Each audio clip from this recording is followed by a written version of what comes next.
Hi, everyone, and welcome back to our Star Trek Adventures campaign, the Shackleton Expanse. We are back after a little hiatus for a tiny little holiday last week that not many people celebrate, I'm sure. But we're back with another episode. This is session 10, friends. We've been here a little while now. It's been a lot. We've been through some things, covered up some other things. We're here for a good time, not a long time. All right, let's go around, say hi to everybody, and then we can do some plugs, and we can get on with the game. Anita, how are you doing? I'm doing well, and also Good. 8 lifetimes. What are you talking about? Here for a good time, not a long time. Hi there, everybody. I'm Anita. I play Nor Eka, who is our trill business person with 8 lifetimes of business acumen. And I'm also known as Anita or Critical Misses on the internet. And I'm doing well. I'm doing real good. Good. Had a relaxing week. Took a break from my game last night, but we'll be back at it this week. But yeah, it's been pretty okay. Sweet. Good to hear. I'm glad. And Tom, how's your week Hi. been? So I'm Tom. I play Lieutenant Harvey, and yesterday sucked, if I'm honest. So, a little background. I work outside. I'm a gardener. I work outside.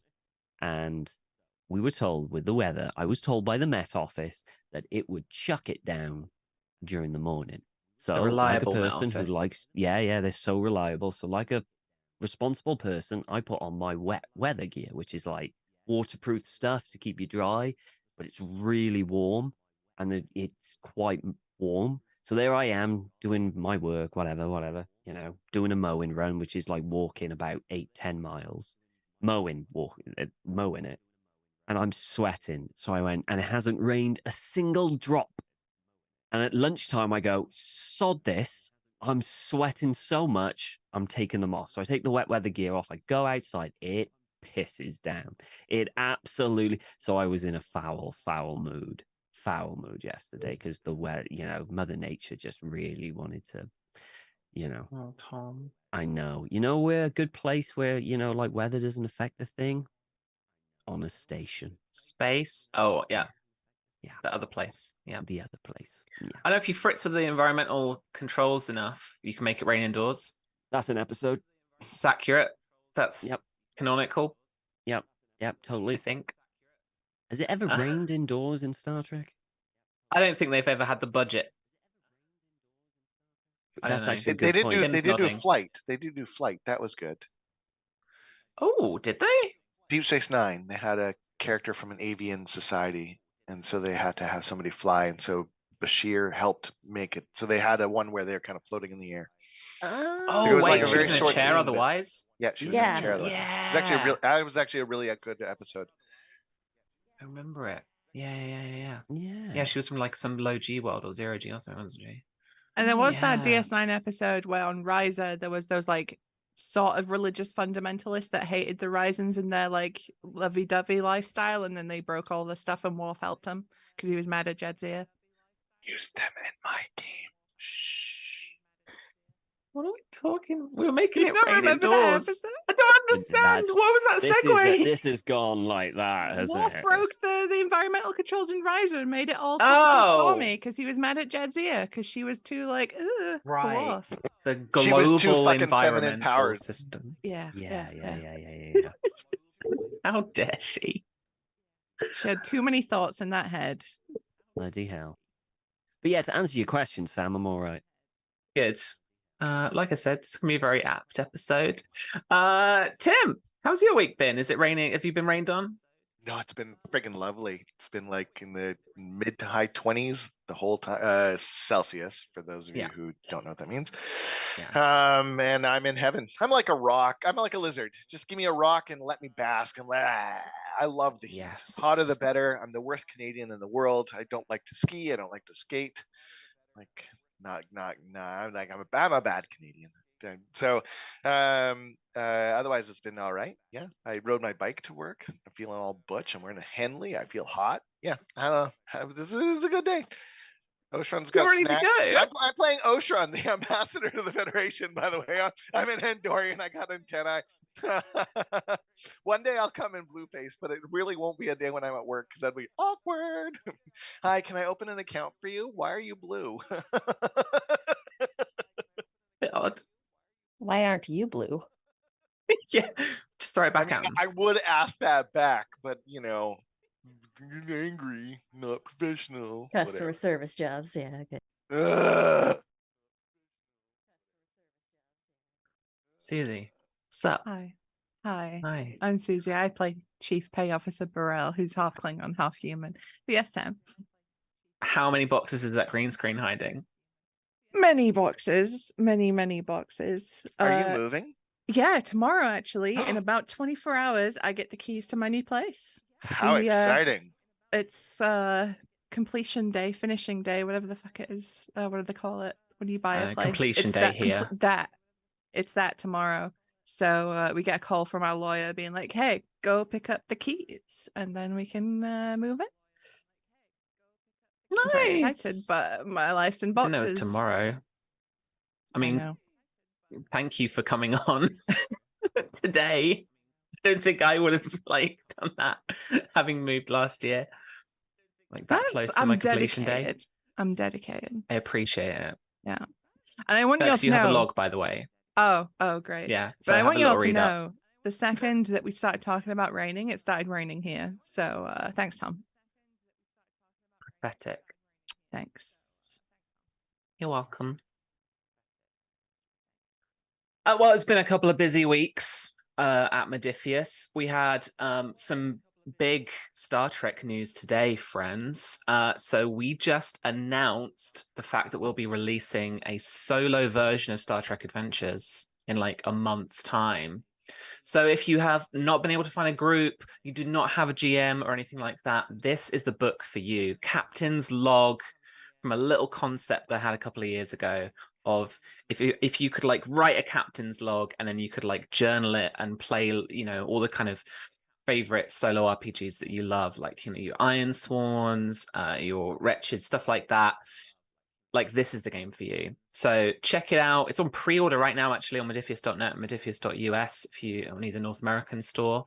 And you'll get the PDF right now if you pre-order. So hopefully April will be sending a URL up in chat to give you a quick link there.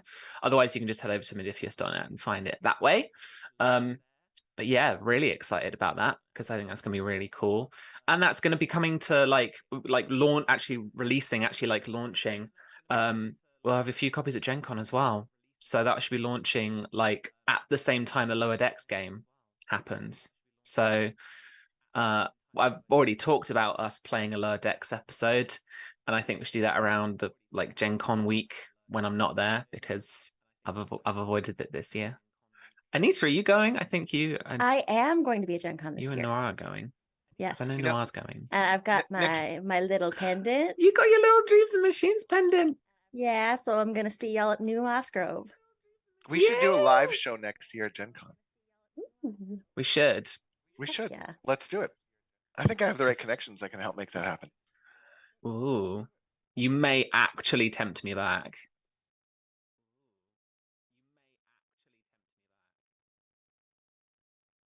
I'm being told. Can they hear you, April? I hope You they don't can, know. because anything Eliza does is friggin' magic. Yeah, let me say it again, just in case. Eliza Pearl's going to be GMing an actual play, the live actual play of Star Trek Adventures at San Diego Comic-Con. So if you're over that way, then check that out as well. That's in a week, 2 weeks, something like that. A week, I think. Yeah, a week. End of July. There you go. I've been told in my earpiece.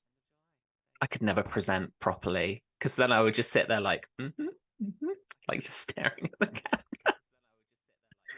camera. We're doing codes as well for the Roll20 module. We've got loads of those still left. So if you fancy a chance of winning the module that we're using to play Star Trek Adventures on Roll20, then please type into chat !Roll20. That's ROL20. and we'll be drawing names toward the middle of the episode, at the end of the episode. So stick around if you want to find out if you've got a code, and then we will get DMs going and we'll get you the code in order to get you a free copy of the module that we're using to play the game. Super cool. So yeah, while that's all happening and crazy, well, let's start episode 10. Susie, you have the log. This is knowledge equals profit.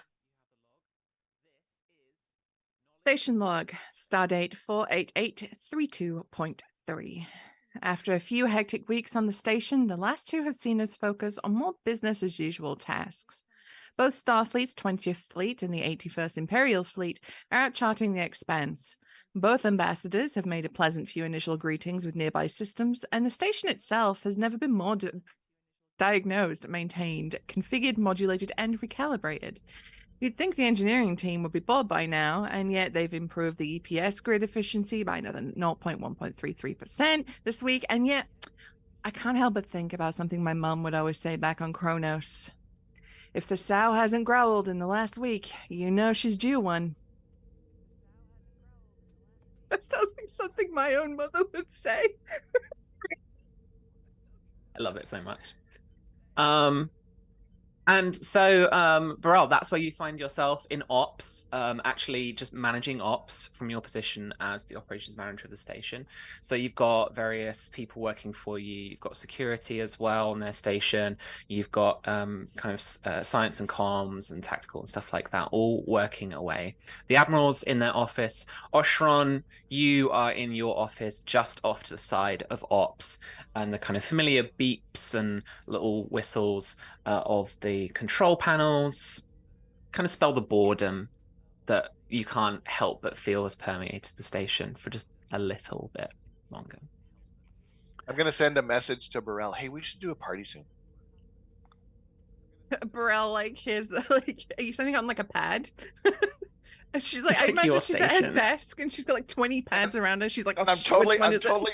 totally doing this through like the slot in the window, so you can kind of like just make out my eyes. I like to think they've got like glass fronted offices. Oh yeah, like they've but made it would be really like nice. there's like the shit, like it would be like there'd be iced paneling, or I'm doing the thing where I hit the button and then the icing goes away, so you can see me just staring right at you. Just like over the like Federation like emblem, just like you peering Yeah, around the 100%. corner. And I'm totally eating something at the same time. I'm just popping in an Endorian apple and carrot. And she takes back, you are gonna broke various bone.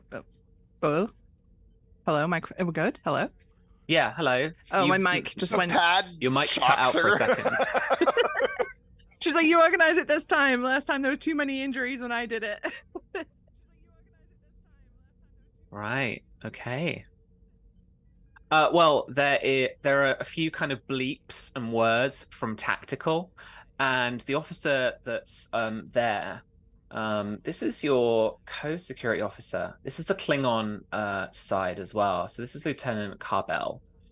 Lieutenant Carbell shouts over to you, Chief.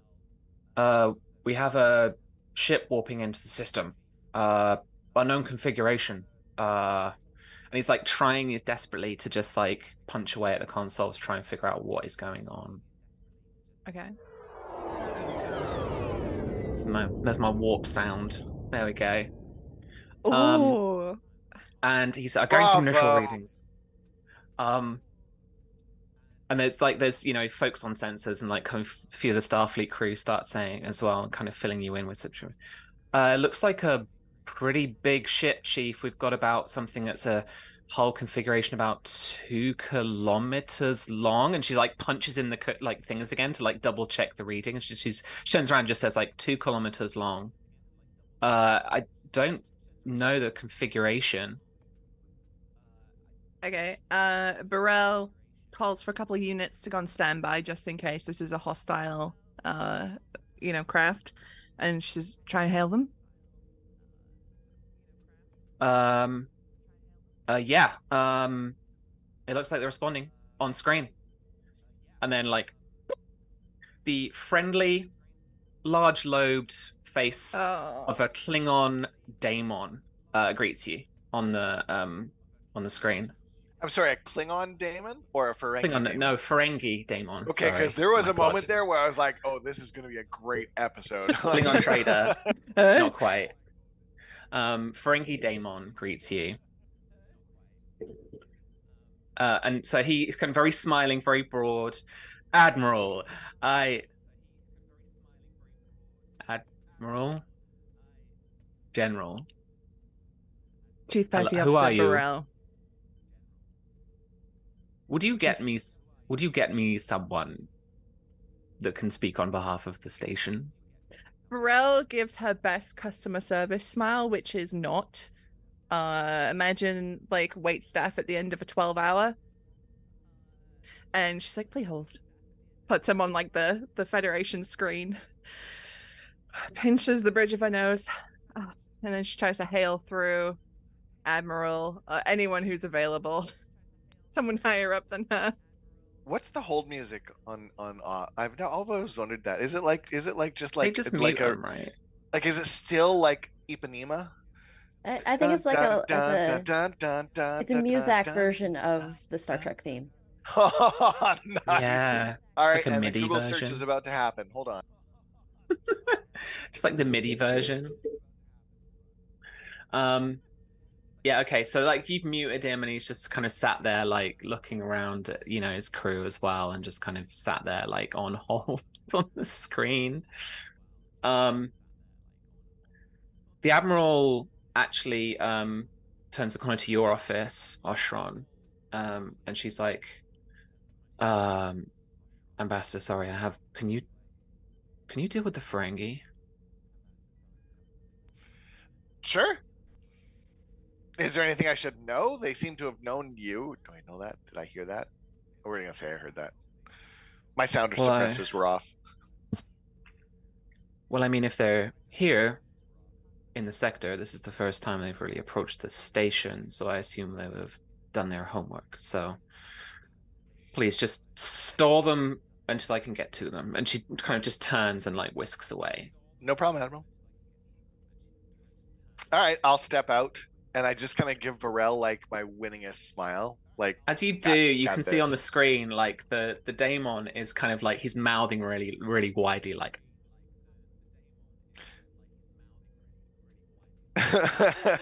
what can I?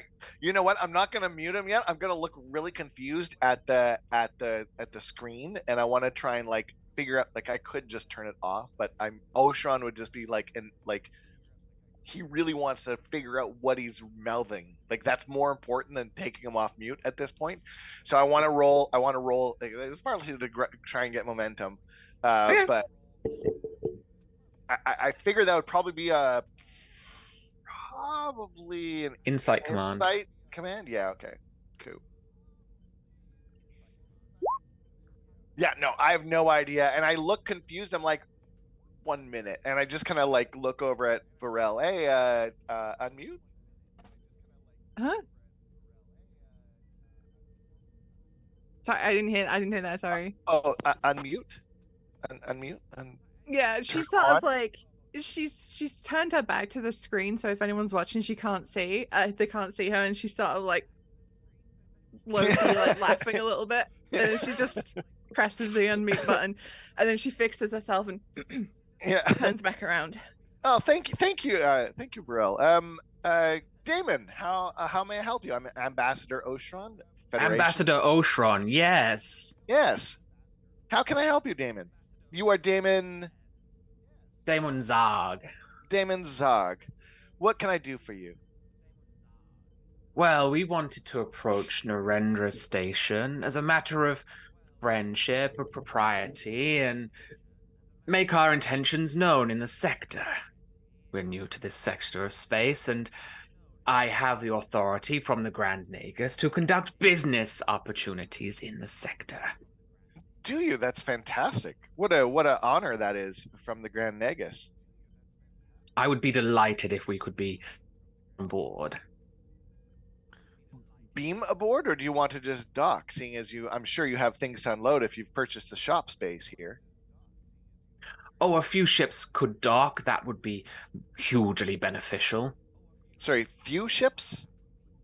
And like Burrell, you can see as well from like tactical display, but from the ops display of your desk as well, that there are like multiple marauders have jumped like warped out into the system as well. So like this is like a little Klingon fleet has arrived. You've got this like 2 kilometer long like trade ship station thing. That's a and lot like of just Ferengi a bunch marauders. of just like a good half a dozen other Ferengi ships. The Dokora class. Okay, so can I like just those typical like verify orange for ones. can I verify for like I guess theme sort of stylings? Are we talking like Ferengi Marauders season 1 where they were going to be dangerous, or are we talking Ferengi Marauders like the rest of the series where they were more of the Ferengi we know now? Yeah, it's the Ferengi we know now. We are thematically purely in like DS9 Great. era. All right, so I'm gonna give Burrell like an eyebrow quirk. Like that's unusual even for Ferengi, I would say. And I think I would at this point say, Burrell, do we like I kind of like do the mute thing, and then do we have space for that many ships at once? Technically, yes, but I'm wary about allowing such a huge presence. If we can just get the one Damon? at a time. Leave him, let him sit there. We can just beam him on. Yeah. All right. I just go back to the Damon, and I will do the same thing back. I'll forget to unmute myself, but I'm gonna do it on purpose so that he doesn't think that like I'm trying to like lower expectations so that I can maybe catch him if I need to. Because I'm not the best negotiator, but I'm not my first day as a rank either. So I'm gonna kind of like then I'm gonna kind of clue in and oh yeah, turn around and get Burrell to turn it back on. She makes a big Thank show you. of like Yeah. Sorry, Damon. We don't have space for all the ships at the moment. Why don't I beam you on first, and we can discuss what you have in mind. It would be such a shame because I have the docking procedures and processes and a party invitation from the Federation Trade Association.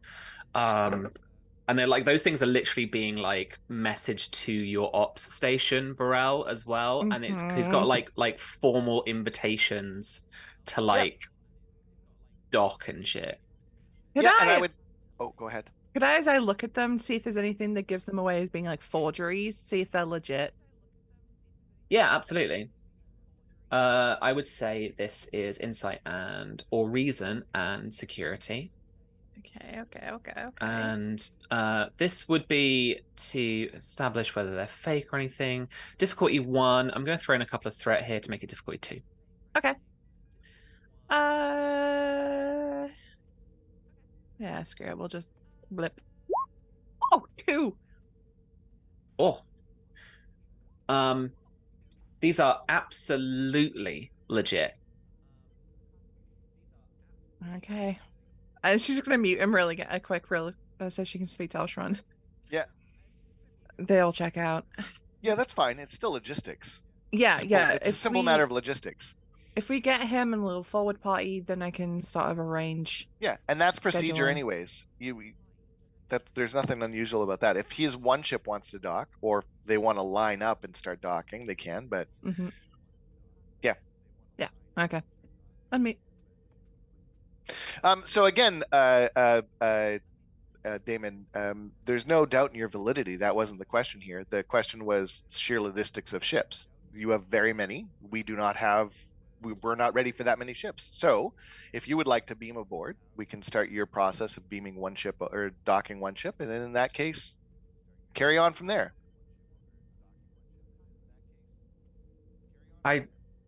Would you like the business or not, Damon? Ambassador, because you have many docking bays and the station configuration, and like he just like throws Federation configurations at Yep, you, I and like just the let him. I maths just let him do it. behind like all of his docking, And and that yet he you is sit like here he is and clear argue that with you could. me instead of doing this and just carrying on. Would you like the business or not, Damon? I do realize that it's unusual for you. Nonetheless, you have business opportunities. We're willing to compensate.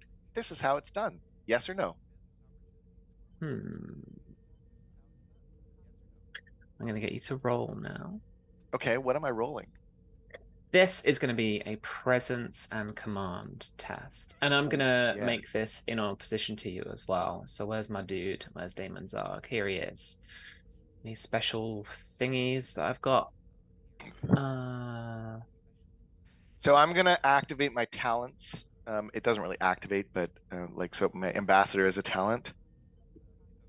Yeah. And Yeah. I have, let's see.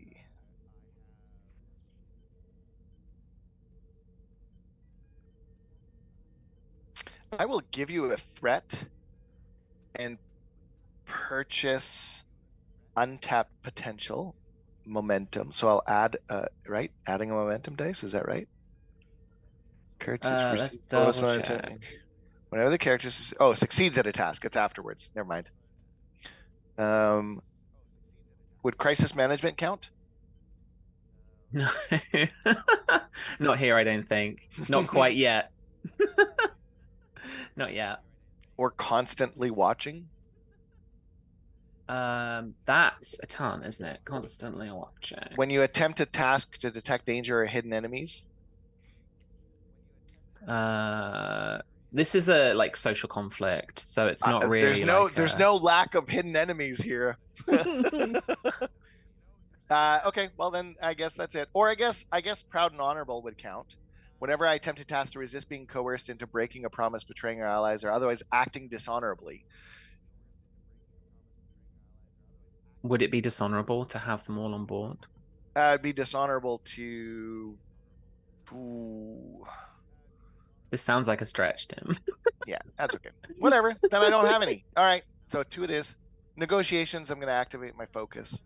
I don't know how to use talent, so I never use them. So Can I assist by being operationsy and chiefy? Yeah. Yeah, absolutely. Cool. And Tim, you bought that dice, didn't you? So roll no, 3 I for don't me. need to. I don't need to. There's nothing I could do with the dice to buy it. But you gave me a threat, so you roll. No, because of the talent. I thought I read the talent wrong. It's no, it's cool. So yeah, absolutely. So let me double check the talent again. Untapped. Bear with us, chat. Just getting into the weeds of it. Whenever a character succeeds at a task for which they bought 1 or more additional dice with either momentum or threat, which you could do right now, you roll a challenge dice. You receive bonus momentum equal to the roll of the challenge dice. Okay, so now I roll a challenge dice? Well, you have to have succeeded. Oh, okay. I'm not going to succeed. This. I got 1 success.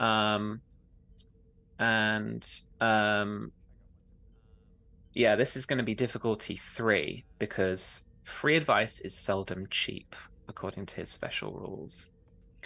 So this is present. This is going to be focus. It's going to be applied to negotiation. And I am going to buy an additional 2 dice. So this is going to go down to 4. So this is going to be my task roll. Oof! 4, 5, and an 8 gives me 5 successes. And Susie, your assist? Nothing. I am but a female. Oh, with insight security? Yeah, okay. Nothing. All right. And with that, he manages to worm his way around through knowing various procedures, knowing through kind of Federation configurations of the station and stuff like that, that there is just kind of no way to get around allowing multiple ships. So a few of those Decor class vessels make their way to the outer docking ring and dock with the station itself. I'm gonna let Eka know. I'm giving Eka a Mhm. heads up. Okay. Eka, where do we find you today? Eka is currently running the books in the office and having their newest employee shadow them. Nice. I'm It's the going to- Orion woman, right? Yes, and I'm going to keep her where I can see her. Nice. Okay. Um, and Tadok is very quiet, but you can see that occasionally he glances up at her suspiciously and then kind of like back down at his pad. Yeah, I'm just going to just say, all right, if you can just run these to those tables over there, and then take the order from that table and that table, and then keep going. And she's kind of like new shift kind of nervousness. So she's kind of like looking over to where you're pointing, and then she's nodding, and then she's looking over to remember like the two other tables. They're numbered. It's numbered kind of in a spiral configuration, so it's one in the center. Think about it like a galaxy. Okay, thank you. And then she goes in the wrong direction. Look at Doc. You've got something to say?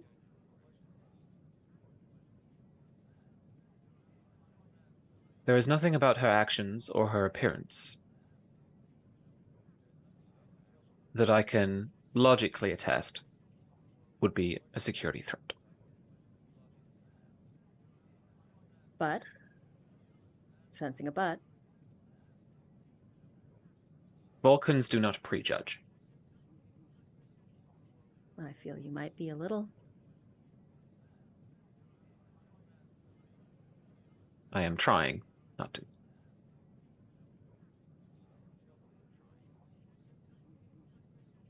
We keep her close so we can keep an eye on her. Because if we cut her loose, we know that she goes back to Ellerul.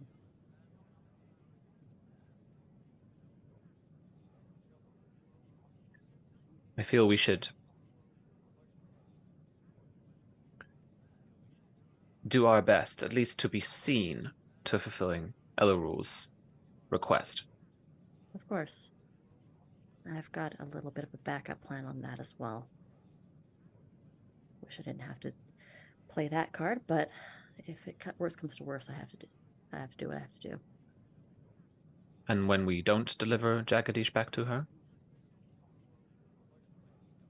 Well, and that's a bridge that I'm going to have to burn when it comes to it.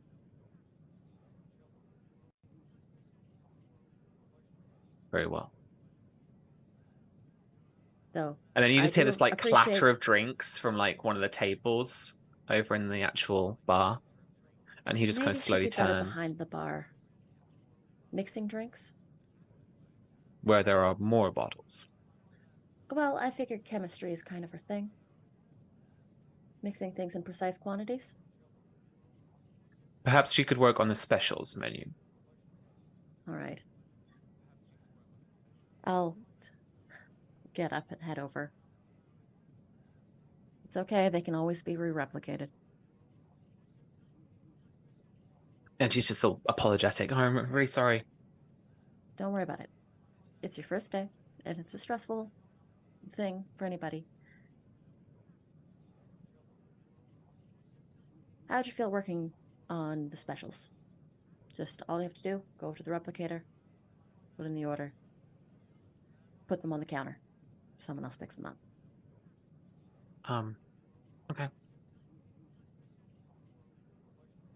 Or, if it's more to your liking, I can also have you mixing drinks if you want. More like maybe what you are used to. Am I ready for that? Listen, sometimes you've got to put faith in someone and hope that they surprise you.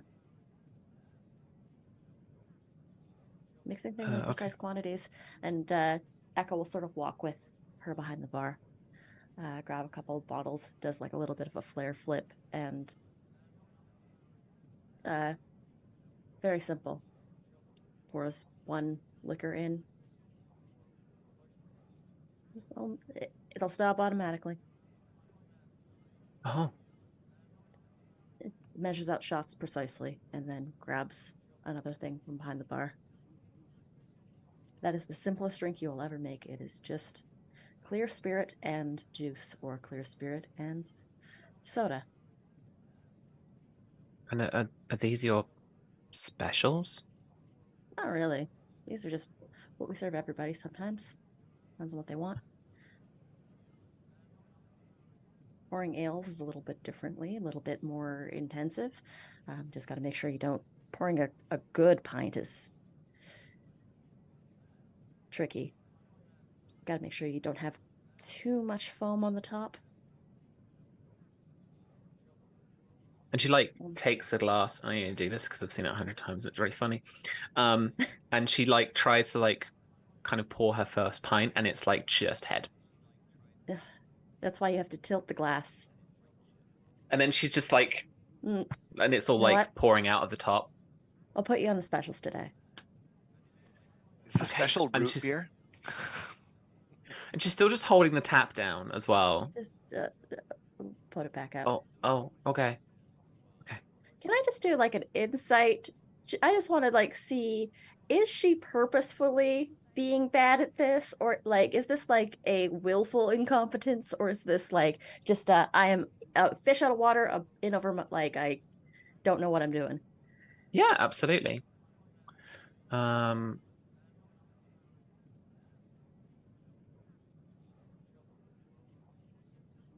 don't think I've got anything that really applies to this, like reading people, but No, I do okay, have insight so- security. We're gonna dice off, and this will be difficulty 1, no Okay. matter. I'm gonna spend 1 threat to add a die. Oh, my little Ferengi buddy is gonna have no threat. Oh no. No. And it's gonna be difficulty 0 for me. Boop, doo, doo, doo, doo, doo. Boop. Boop. 2. Difficulty 2 is what you're looking for. Okay. I'll give you a point of threat to buy an extra die as well. Okay.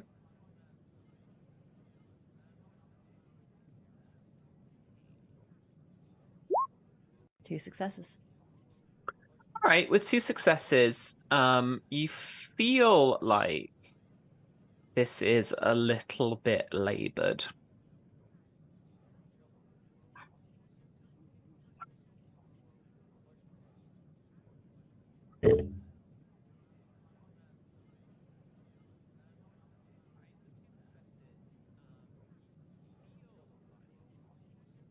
You know, if you're trying to get fired,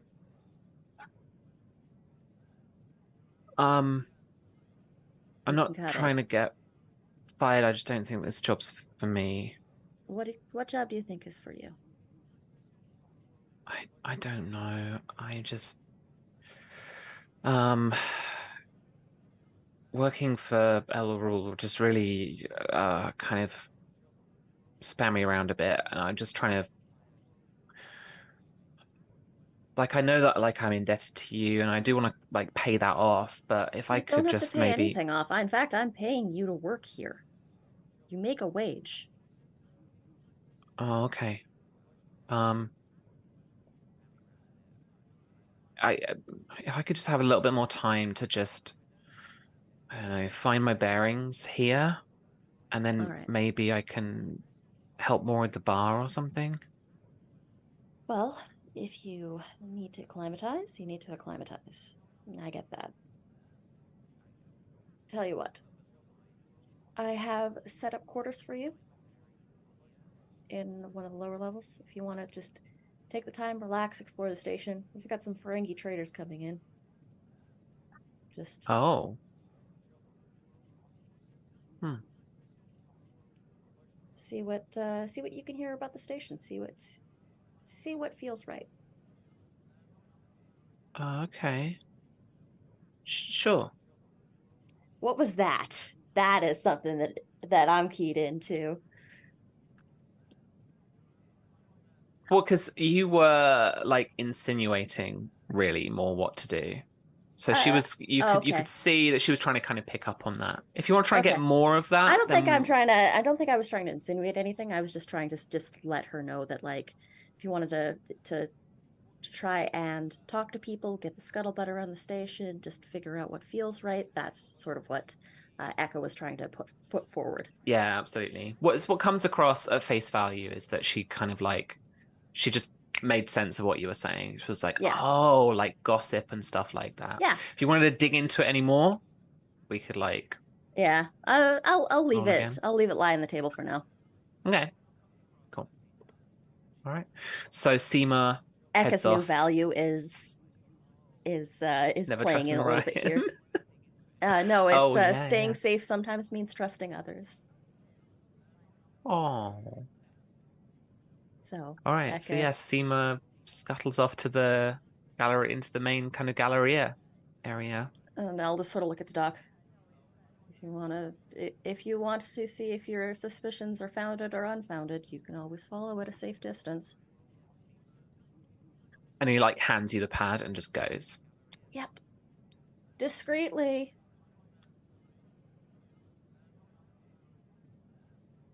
And he just Right. kind of barely acknowledges that, but heads away. And folks, feel free to jump into the scenes as well, given the kind of freedom that you've got around the station.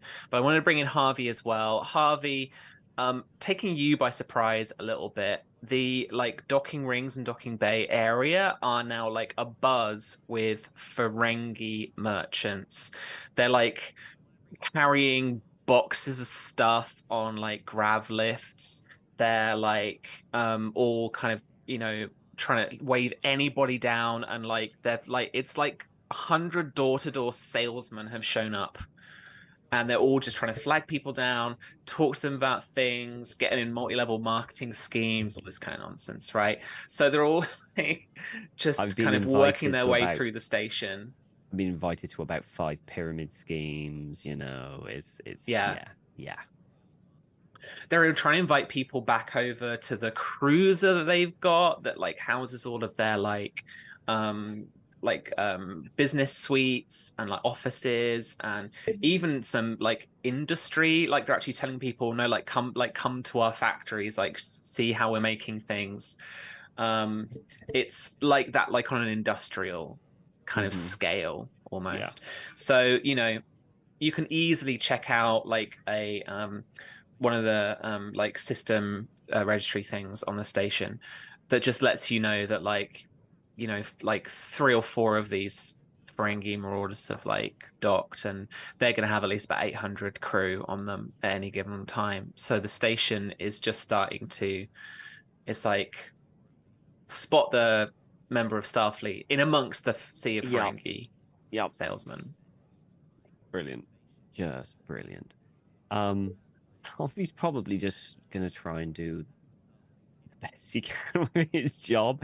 He's not used to this amount of traffic, so I think he's trying to just keep his head in his work, make sure he's doing all the correct checks.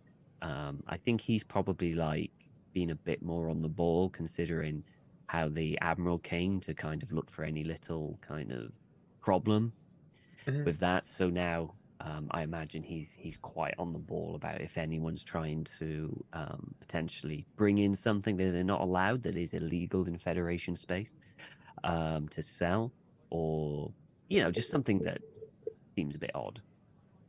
Oh, okay. Yeah.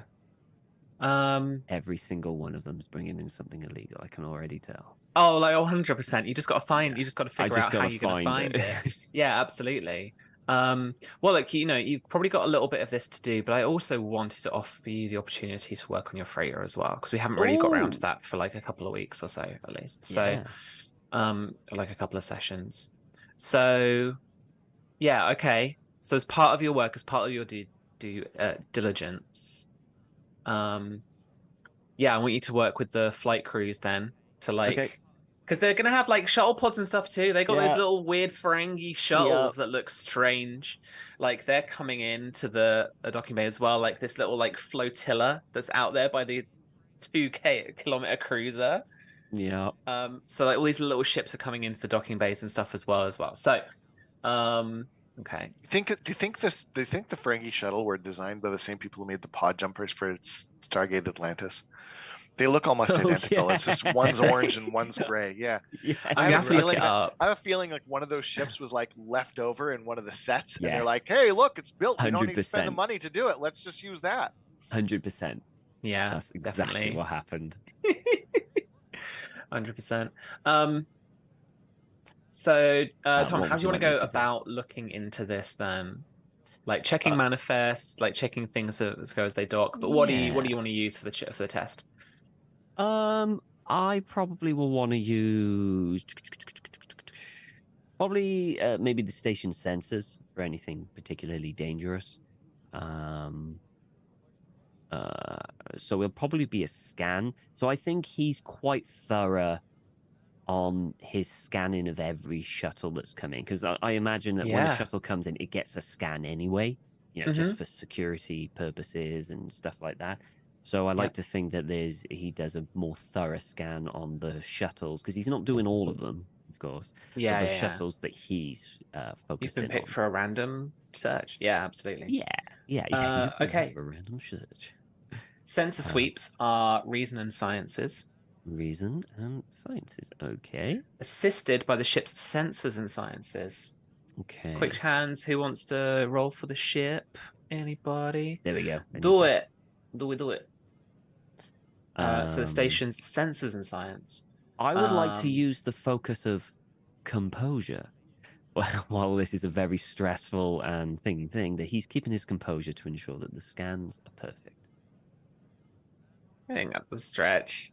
Oh, come on. It's Isn't really it? busy. You try and use composure on me every single time I do not. that you roll dice. Now, I if you had can- Starfleet Protocol, that would do it. What else have you got? I don't have anything like that. I've got no. Nothing else like that. Let's have a look. Freighters, composure, helm operations. Do you know what? I would give you freighters, Tom. Really? Okay, I I'll would, take because it. it's All about like take it. scanning cargo, right? And you're I'll all take about it. freighters and cargo. Yep. All I right. think I'll that take fits. I think it fits. All right. Okay. This is gonna be difficulty 1. Difficulty 1. Yeah. I'm just gonna go with a roll. I'm not gonna add any more threat or anything like that. I'm going with the roll. I have faith, particularly with Okay. the station assistant. Faith of the heart. Faith of the heart. Let's roll. Oh, look at that. Faith of the Ooh! heart. Faith of Ooh! the heart. 4 successes on a difficulty 1. It gives you 3 momentum. Yeah, just back. And you managed to stop a couple of the Ferengi shuttles coming down and docking, where they've obviously got like some things have false bottoms, they've got little contraband and stuff like that. That's an element that you're not allowed on station as per regulation 3468 or whatever, right? That kind of stuff. And you just got Ferengi salesmen just like screaming at you, like, what do you mean we're not, well, like this perfectly fine element? What do you mean human? Right. You got all that going on. Okay, brilliant. So, and he will continue doing that and tell them and just keep saying to them, look, you can't dock with it on. You're going to have to go back, change shuttle, or you're going to have to like do some engineering so they're no longer there. Like filling those, like, so they're no longer there. You're going to have to, he explains that to them. And I don't think it ever gets to the point where it's like hostile. I think it's just like a conversation, a back and forth. It's just it's like customer service, right? It's like, and at the end of the shift, he starts to get really tired of hearing the same old excuses over and over again. And he finally finishes his long shift, and he probably gets himself a coffee and heads over to his freighter to start working on his freighter, I think. Right. Just to calm down. He likes it. Working on the freighter helps him calm down and get focused again. So he's going to work on that for a bit. Would you like to bring anyone else in from this little assembled player characterage here with you? For a little chat, or play other player characters for a little chat, or for a little bit of repair work or whatever. We have a frustrated Burrell. Burrell, like- because I think she knows a little engineering. And it'll be interesting. And depending on how well this goes, Eka as well, because it is her freighter. So it'd be good to give her progress updates. Well, as they can come in. Feel free as Yeah. well, Anita, to pop in. Yeah. Um, So probably at this moment, Harvey's kind of like there underneath, I don't know, like underneath the ship or something, like at the freighter, and he's just working on like one of the engines or something because he's done the hull. A whole plate in the structural integrity of the hull is okay. yeah, that's now. right, isn't it? It looks ugly because it hasn't got any of the plush things, but the bare bones of it's good. And now he's probably going to work actually on like the power supply, try to get some power to this thing. So he's probably there working with the energy, like under a console or something like that, as if Burrell comes in, and it's like just working on something. Yeah, absolutely. Burrell comes in, she does the equivalent of like the little freighter as you would a tradie kicking the tires, like of a bloke in a garage. Ooh, she does the hiss through the teeth, like kicks a little bit of the panel at the side. She puts her foot underneath like the little hover thing that Harvey's leaning on to do his thing and pulls him out. What are you doing with this rust bucket? I'm fixing it up. This is gonna take you a decade, at least. I mean, it'll take me a little bit of time. I don't think it'll take a decade. I mean, if I have some help and the right equipment, I I don't can know get that it. conduit. I don't Okay, know. okay, Chief. Granted, the conduit isn't best, Uh-huh. but I'm hoping that I can get a new one at some point. I'm sure there's plenty of traders at the moment. I got the structural integrity all good, and he taps the thing, and then like sparks of a constant just go. A panel something just falls falls. off. Yeah, yeah. Oh, I mean, yeah. It's She's solid. Yeah, It's solid, yeah. Chief. As a rock, yeah. I mean, you've got to start with the bones and then move. I mean, like for example, I'm trying to work with this old power supply and this energy conduit, and it's just most of them have kind of blown out, or they actually aren't quite right for the ship. So I have to rip them out. And you know anything about energy conduits? And you notice that she's wearing like an Earth style like mechanic jumpsuit. She's like, give me the cutter. Give me that plasma cutter. give And then she's just like, it over. Oh, you actually have Burrell working on the gift targ. Oh, hey, Eka. Sorry, she's not ready yet. This is just again. I had to strip her from all because the outfit. I had to strip it and rebuild it. It's going to look better, a lot better. It's just gonna take a little bit of time. I know this is all you. Is that a new panel? Yeah, that one is that one's new. Ignore the others; they're not quite new yet. I mean, do you know much about engineering, Eka, or any of your past? None of my hosts were starship mechanics. Right. Unfortunately. Okay. But I am a halfway decent engineer. Oh, wonderful. Mostly I'm good at reverse engineering things. Actually, if there's something there is something that maybe you could do for me. You see, well, if you look over here, so the main power supply to the whole freighter is this piece of junk here. I think it's a knockoff. Well, I'm not entirely sure where it is. I think it was actually pieces of put together and tried to make it work. Anyway, it's someone junk. jerry-rigged the heck out of that thing. They really did. Yeah, none of those parts are stock. It's like what's the Earth thing? Ship of Theseus. That's it. Oh. Thanks, Chief.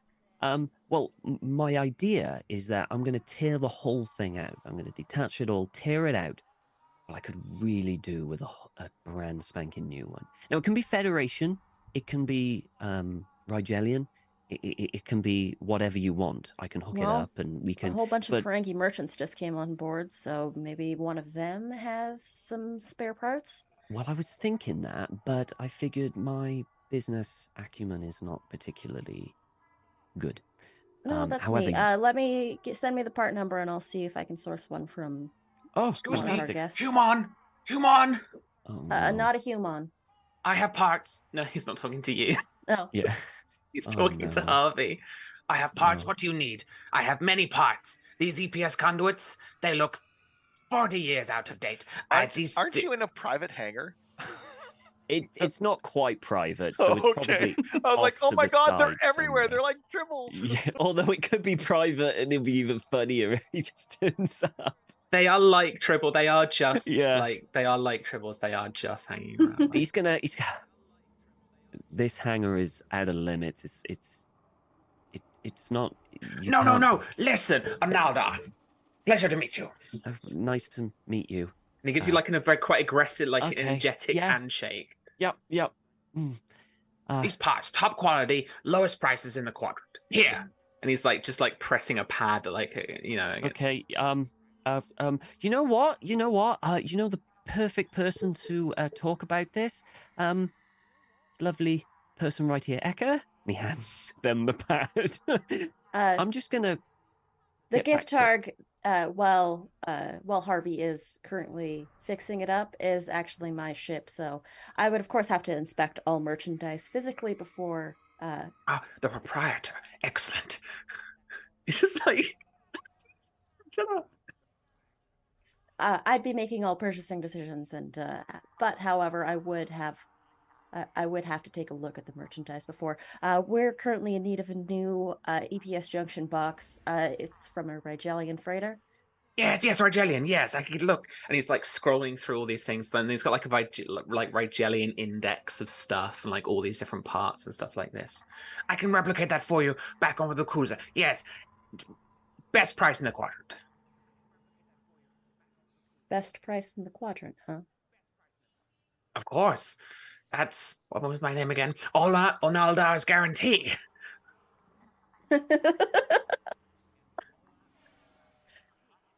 Oh my god, I really hope that he actually forgot his name. Can we have that be like canon? Like he like I said it. Yeah, said I it. love It's it. canon now. So good. He's just so excited. All right, Anolda. Yes, she you said can your pronounce name it was? like that if you want. Yes. No, we're gonna slide past it. You can replicate the parts. What? What? You said you can replicate the parts. Yes, back on the cruiser. Yes. Multi-manufacturing capabilities. Interesting. Rigelian, Denobulon, anything you like.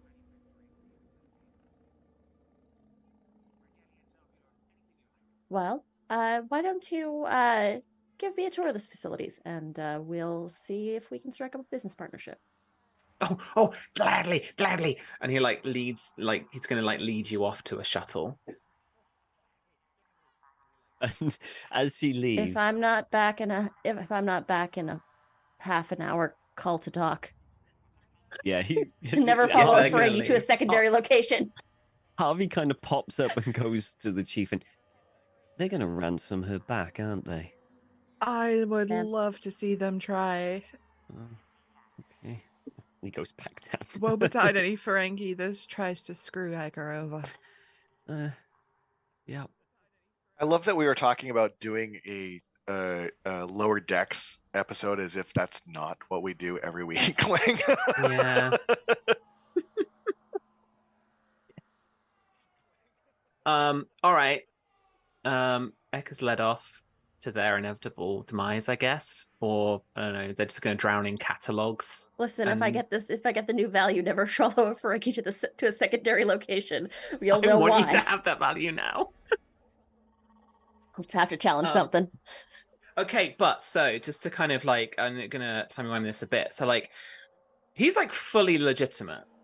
Okay, that's cool. So and his prices are pretty cheap. Like his margins are razor thin. This is not a Ferengi that isn't a great businessman. and by like most civilization standards, they are good businessmen. This guy is just like cutting his nose off to spite his face a little bit, but I don't know, he's Okay. got that desperation in his beautifully voiced acting voice. So it's really good. So you have an opportunity here actually to help with the extended task that Tom's kind of leading on this, Love and actually to. reduce some of what have we got? Any resistance here? Yeah, actually reduce some of the resistance if you decide to buy some of this. So have you got any wealth or credit? What do we call it as well for your Capital. reputation stuff? Have you got any capital spare? I believe I do, but let me double check. So what I was going to say is if you spend a capital on this, we will ignore the resistance. I think I have 1 capital, or it's This 1 time profit around. currently. Oh, 1 profit. Amazing. Yeah. Yeah. So spend it and we'll get some extra doohickeys for the extended task this time around. Sounds good. As to say, I would assume that this is a negotiation. I'm actually trying to cut a deal with this gentleman. Yeah, absolutely. So I have a focus in interplanetary trade negotiations. Oh my God. Okay. I'm Uh, pretty sure he does not. This is what Ekka's built for. What happens Yeah. when a Ferengi meets a more Ferengi that's not a Ferengi? Yeah. Listen, All right. I learned from several of the best. Well, he's got a focus in negotiation. All right. Let's see Nice. what you're rolling up against. For difficulty 2. Okay. We've got a couple of So successes. I've got the focus. It'll be presence and command. Yeah.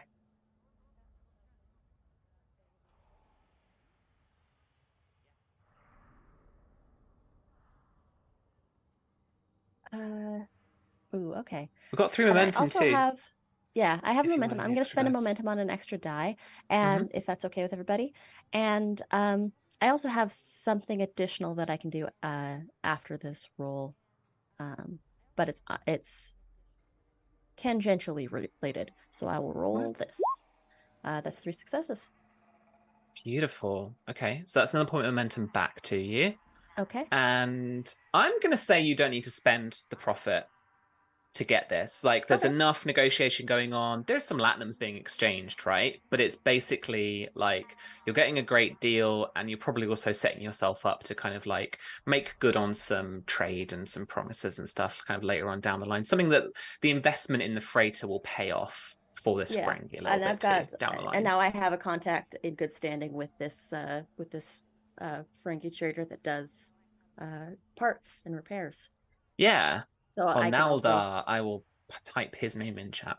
yes, please. Onaldar. Alnaldar. Gotcha.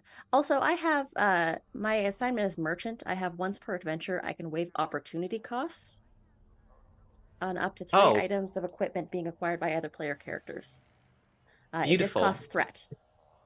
Yeah. So that would basically be like spending momentum to get some equipment that will give you a boost or something like that's that. not like it's not necessarily related to this, but it's something else we can do. So I'll just be like, Analder, you're actually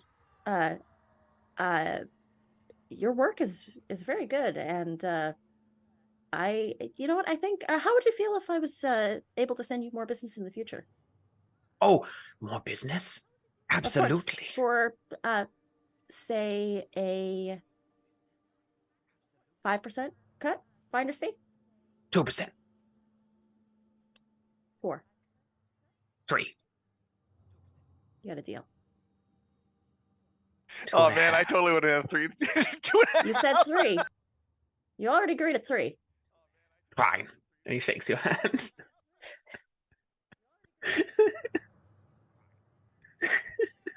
I just want to give this is the cutest little Ferengi ever. I just want to give him a chance. I kind of feel sad for him. It's like, Ekka's such a better business person than he is, and I just want to take him under my wing. Maybe I'll have someone that's not going to betray me. Yeah. Okay, so parts to Just gonna Ekka. put I him gotta in my write this pocket. down. He's coming back. Oh my god, you've got a Oh, no, Ferengi that's coming contact back. you can use. We Oh, should no, make that's coming we should back, make JP. your Ferengi the leader of this fleet. I'm just throwing that out there, Ekka. We need to You'll we be need to Daemon get him in no promoted. time. We'll make. I mean, listen. a good Work with deal is me. a good deal. If we make the deals through Naldar, I'm just throwing that out there. We could like just totally mess up the other Daemon. Zarg My- is going down for making me look like an idiot on the ops. I mean, what? I'm not. What are you talking about? I don't know what You're you're not talking about. conspiring I'm at not. all. I'm It's not fine. here. I'm not here. I'm a figment of your imagination. I'm gonna blip out. And we will get to you in a second, I promise. But, So, Tom, I'll we're gonna return with the go parts. for the roll. And yeah. If you spend that was it like that one threat, Anita, then we'll reduce the difficulty of this task to 0. Sure. So, I'll give you Tom, an you extra point for will that. succeed. Brilliant. Just degrees, right? It's just how well I succeed, right? Pretty much, yeah. Okay, right. Okay. So Well- for the structure, for the hull repair, Mm-hmm. the work track for the extended task is already full. Yes. So you're Yes. guaranteed to get a breakthrough. So A what breakthrough. I'll do as well, seeing as you've got the sensors to work on as well, Mm-hmm. is I'll give and this is kind of warping the rules a little bit, but I will give the like points that you score in the kind of challenge dice roll after your successes to that track as well. Okay. So it's okay. like you've gone from structure and you're moving on to the sensor systems as All well, which have right. been destroyed. Because like now you've got some parts from Eka and the deal, you're actually able to like put Yeah, this together we've thanks now to got- their dealings. We've got power, and then move on to the actual like computer systems of the actual ship now. Okay, so attributes, reason and engineering. You're okay with that? I am, yeah. Reason and Yeah. engineering sounds good to me. I got to focus in freighters. Freighters, yeah, you know, absolutely. Or even EPS kind of stuff if need Yeah, be. yeah. Got that. My Susie, value you is get to assist as well. yeah.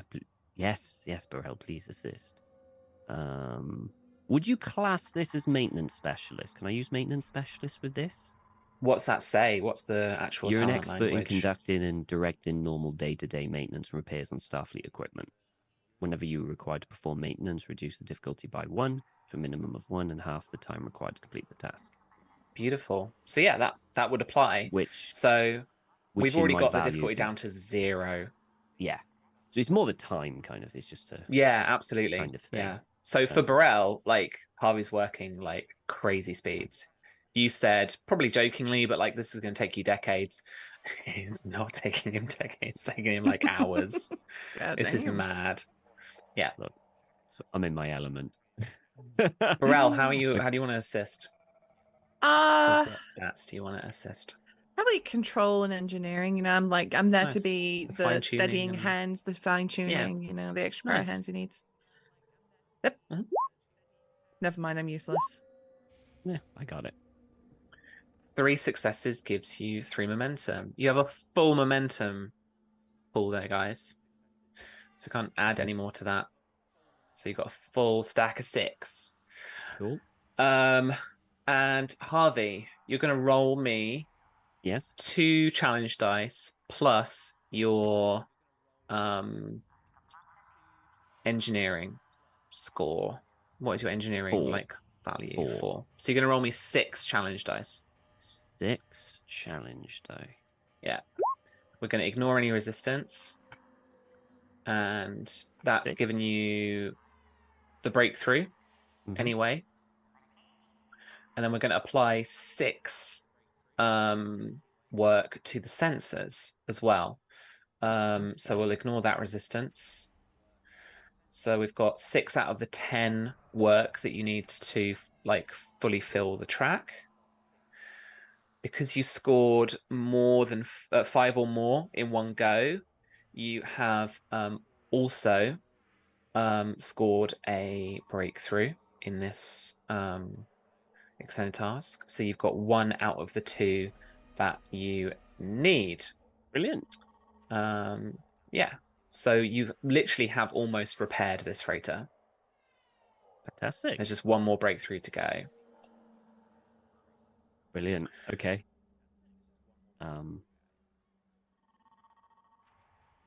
And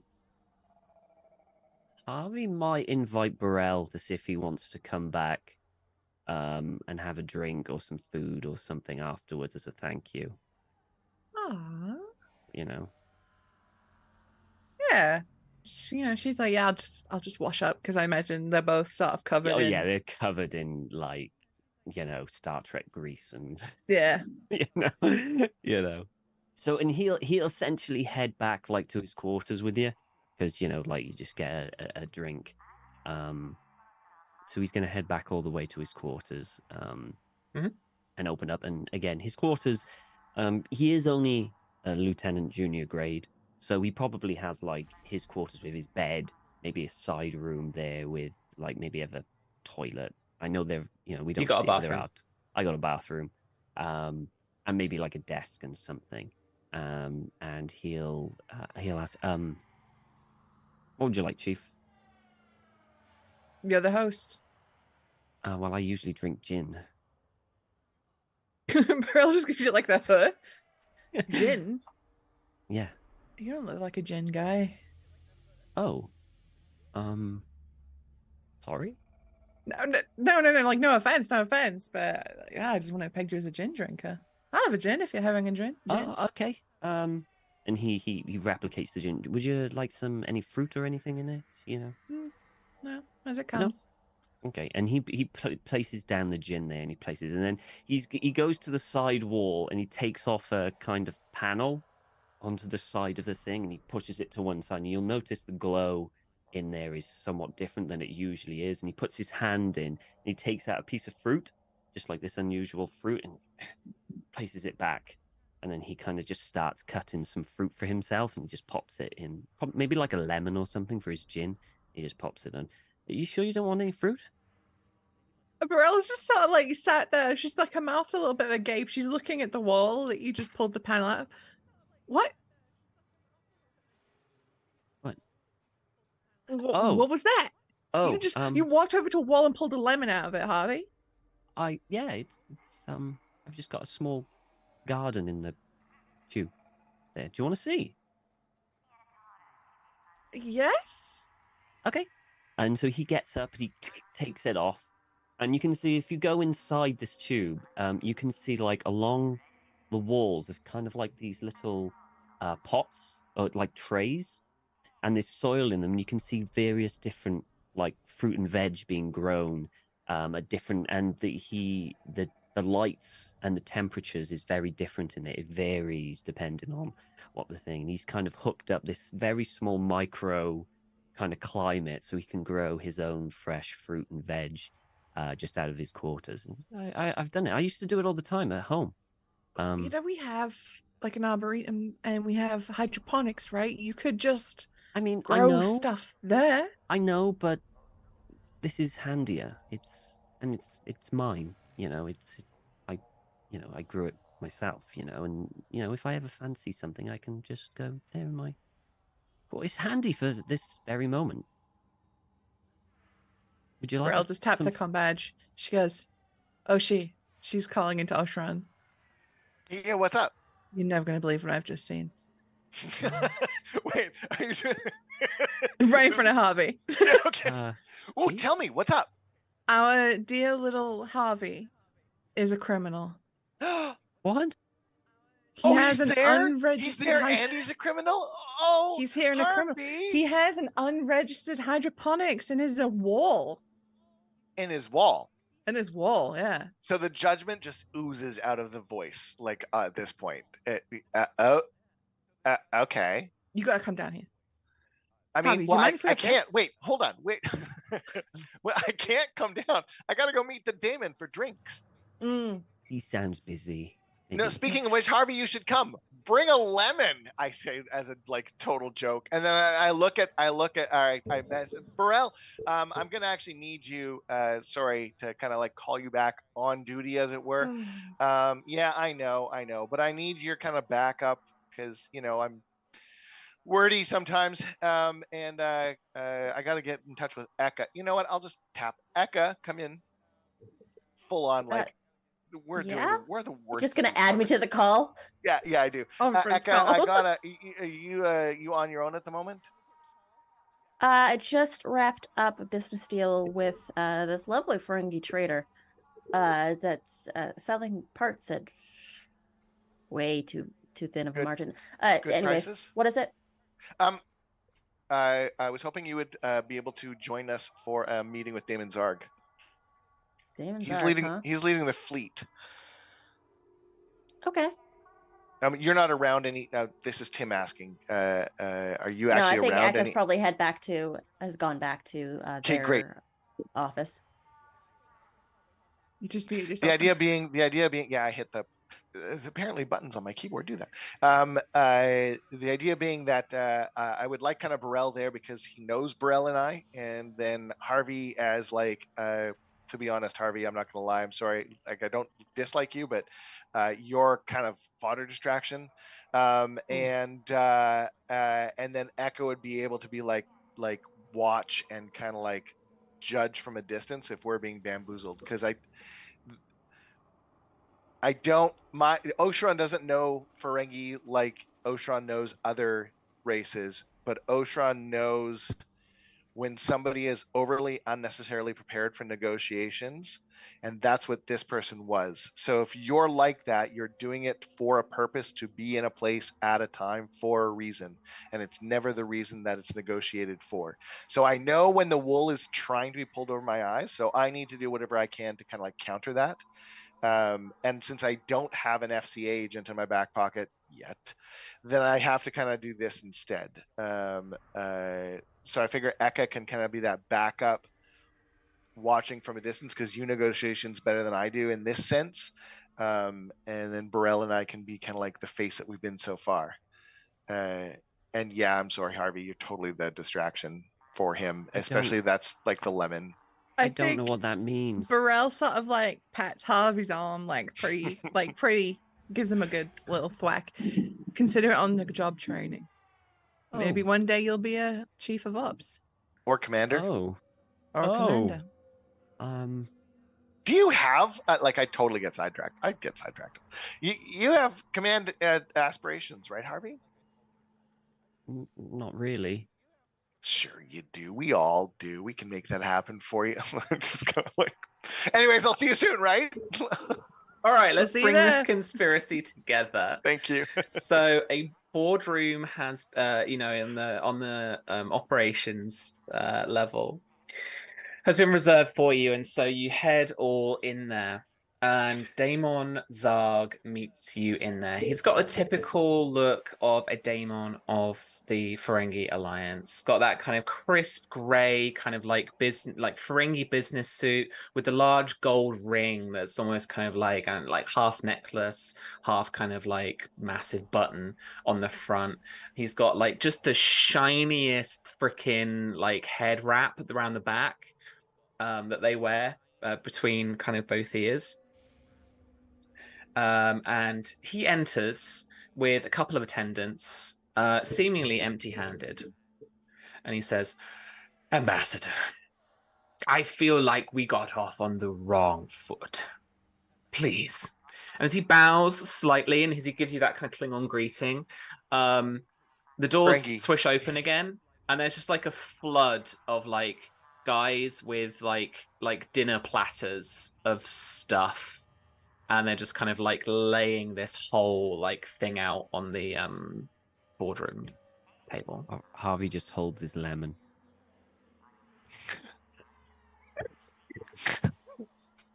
Please.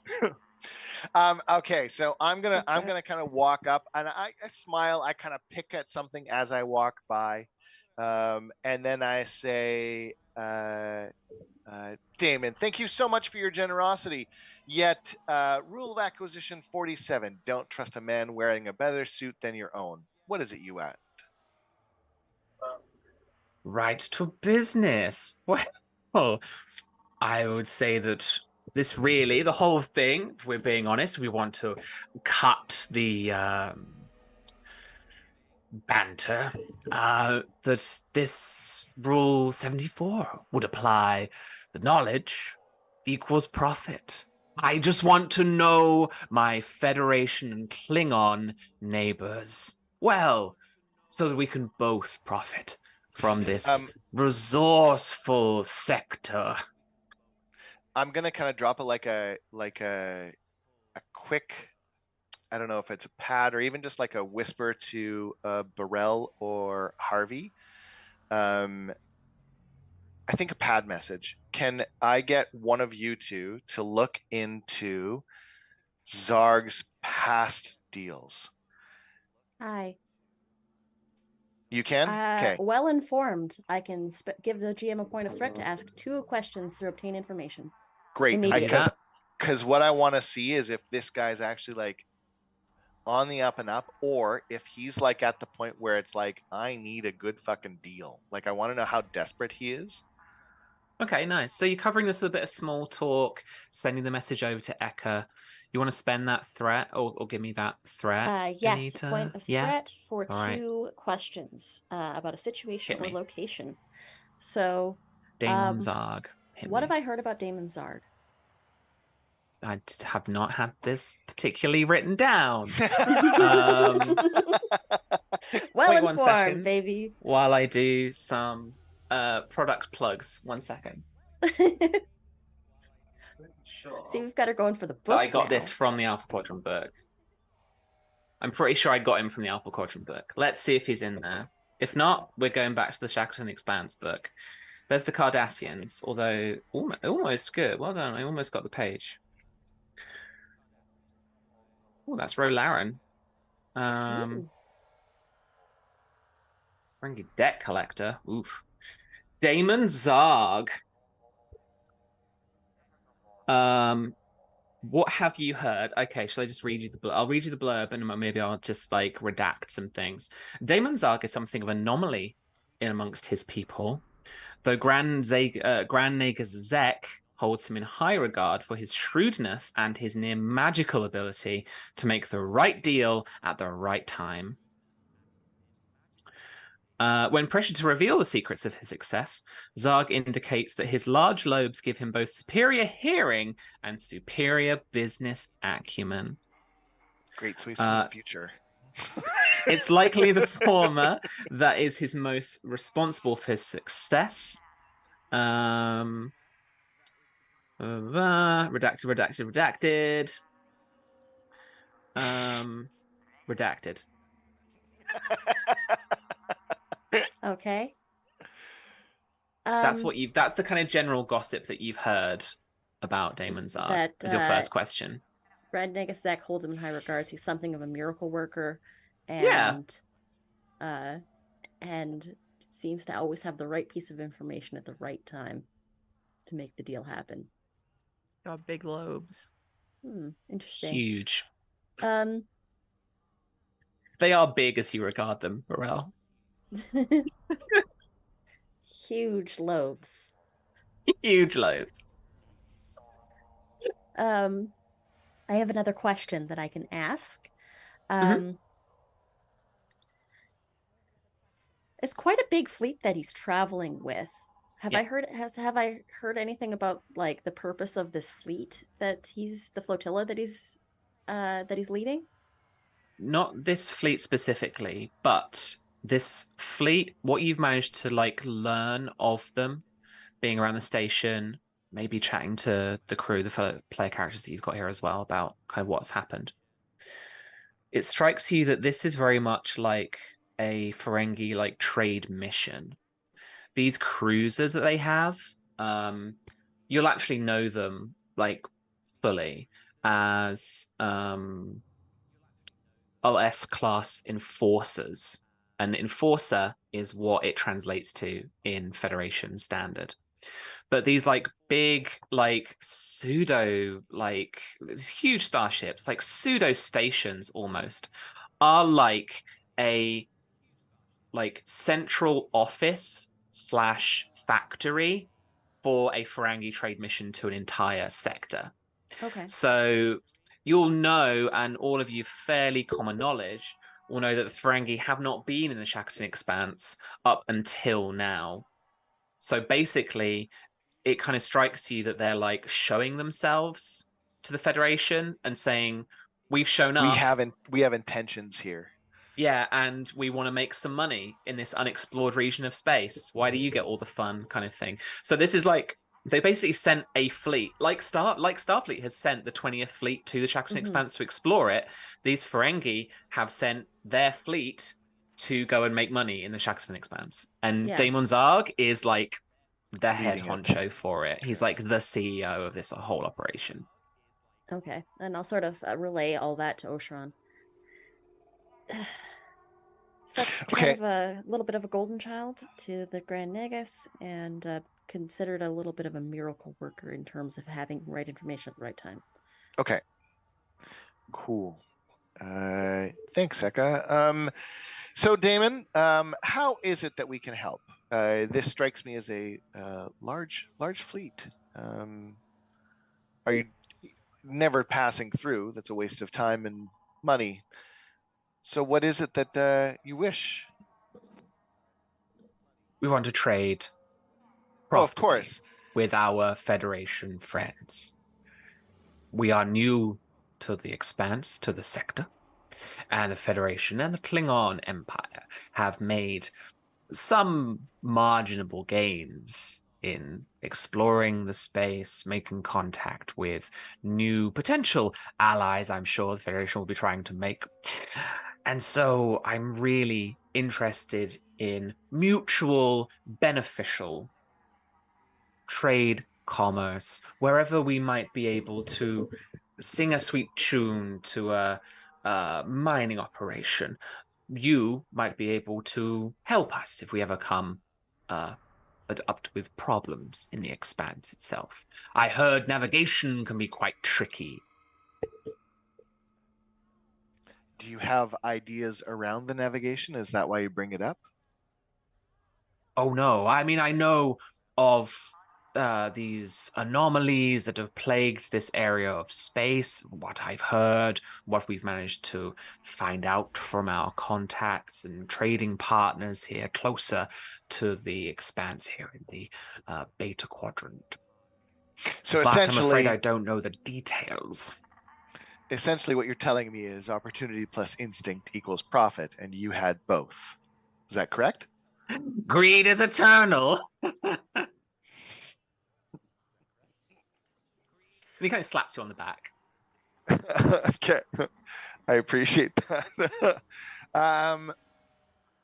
So what is it you need then? Because it's never, you never just give. There's never a gift in any of this, let's be honest. We know better. And I Please, know that it never hurts to suck up to the boss, but we're hardly the boss. So what is please it that you're... see this as an investment. Please. Can I make a check to see, like, is he being just Ferengi, or is he being a little more Ferengi than he needs to be? Do you know what I mean? Like, is he a little more Rom, or is he a little more Quark at this point? Like, how would is there like an insight check I can do of some kind, or Sure. is I'll it let you worth do it? I'll let you do one insight check here to try and get a little bit of a kind of trait, I guess, in the scene before we really kind of like I want to get to rolling as well. Yeah, The well, kind of like I'd like to use negotiation. well, I want to start the negotiations with this. Like, that's how I want to kind of use this for negotiations. But I'm still like, Tim is unclear what we're negotiating. That's what I'm trying to get him to tell me, and he keeps sidetracking it. So that's why I'm making this check. So I'm gonna use a point of momentum if it's okay with the group. Yeah. Okay. Absolutely. Great. So down to 5 there. 2. Yeah, so with 2 successes, I can essentially give you like a trait within the scene. So you've got an idea of what he's after. And what he's after is building a relationship with you.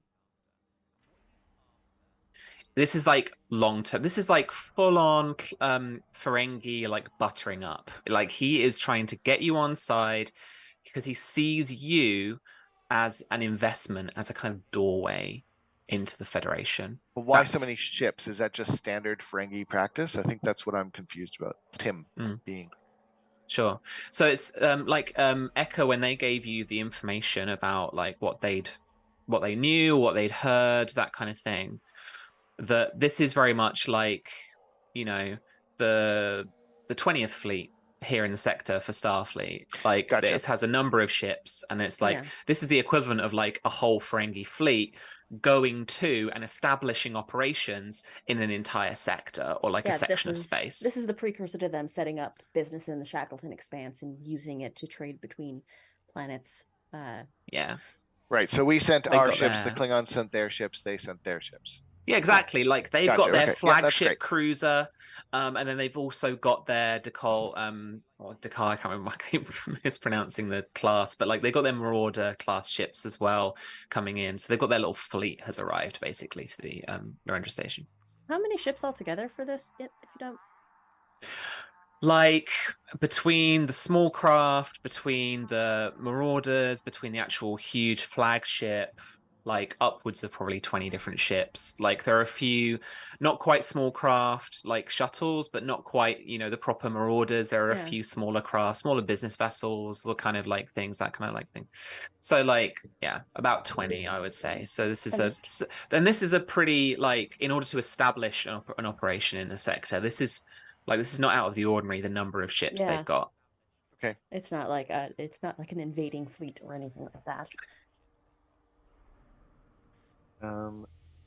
Okay, so I guess I am not sure what I would negotiate with this. Like, what am I meant to negotiate then if he's just trying to do business?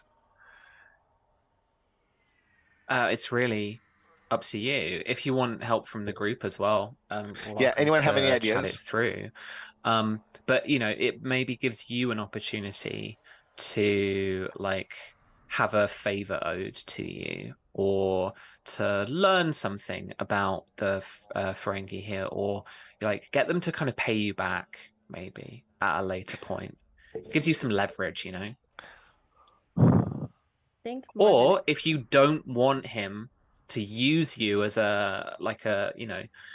as the contact, as the person to get kind of into the kind of trade negotiations with the above board ones with the Federation, then you can kind of oppose his attempt to like win you over.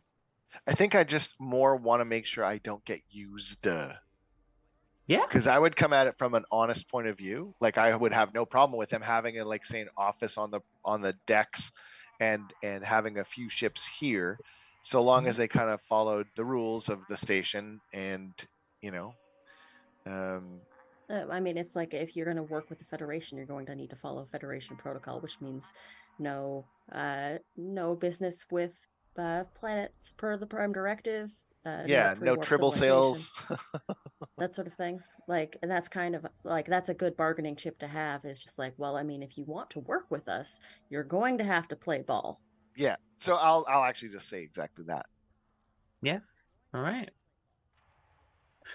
I think Okay. Ekka's also just been sitting in the cut, like watching this Ferengi kind of curiously, and just judging by what I know of him from the rumors that I've heard, is what he's looking for more than anything information? Probably not in this exact moment with Oshron, Yeah. but based on what you know of him, yeah, probably. Okay. So essentially, I'm just too suspicious right off the bat. I mean, that's It's a perfect. That's good a way to perfectly be. reasonable like course of action. Like Yeah, with a with a Ferengi. Ferengi. Yeah. Okay, let's make I guess a negotiation. Yeah, presence and absolutely. command. It is going to be, yes. We're going to roll off against each other again. So Great. I'm going to spend three more momentum if I can, people. Can I? Does anyone mind if I do that? Can I assist? Absolutely, yeah. Yeah, yes to both of those, I assume. So we're going to drop this so I'm spending momentum 3 down to 2. momentum, and then I'm going to also activate my value. Mhm. There are always ways into the inner circle. Nice.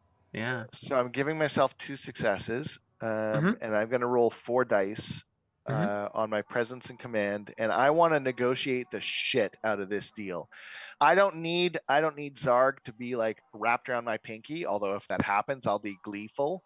I want to just like I want Zarg to be at that point where he knows that I can call him on his shit Mhm. if he tries to pull anything, and otherwise just do like an exceptional job at negotiation.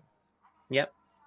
All right. So for me, this is gonna be difficulty 1. For yourself, this is gonna be difficulty 3. So I'm gonna make this roll here. I got a complication, Boom. but I did get 3 successes. I got 5. You got 5 there, and we got the assist from Eka.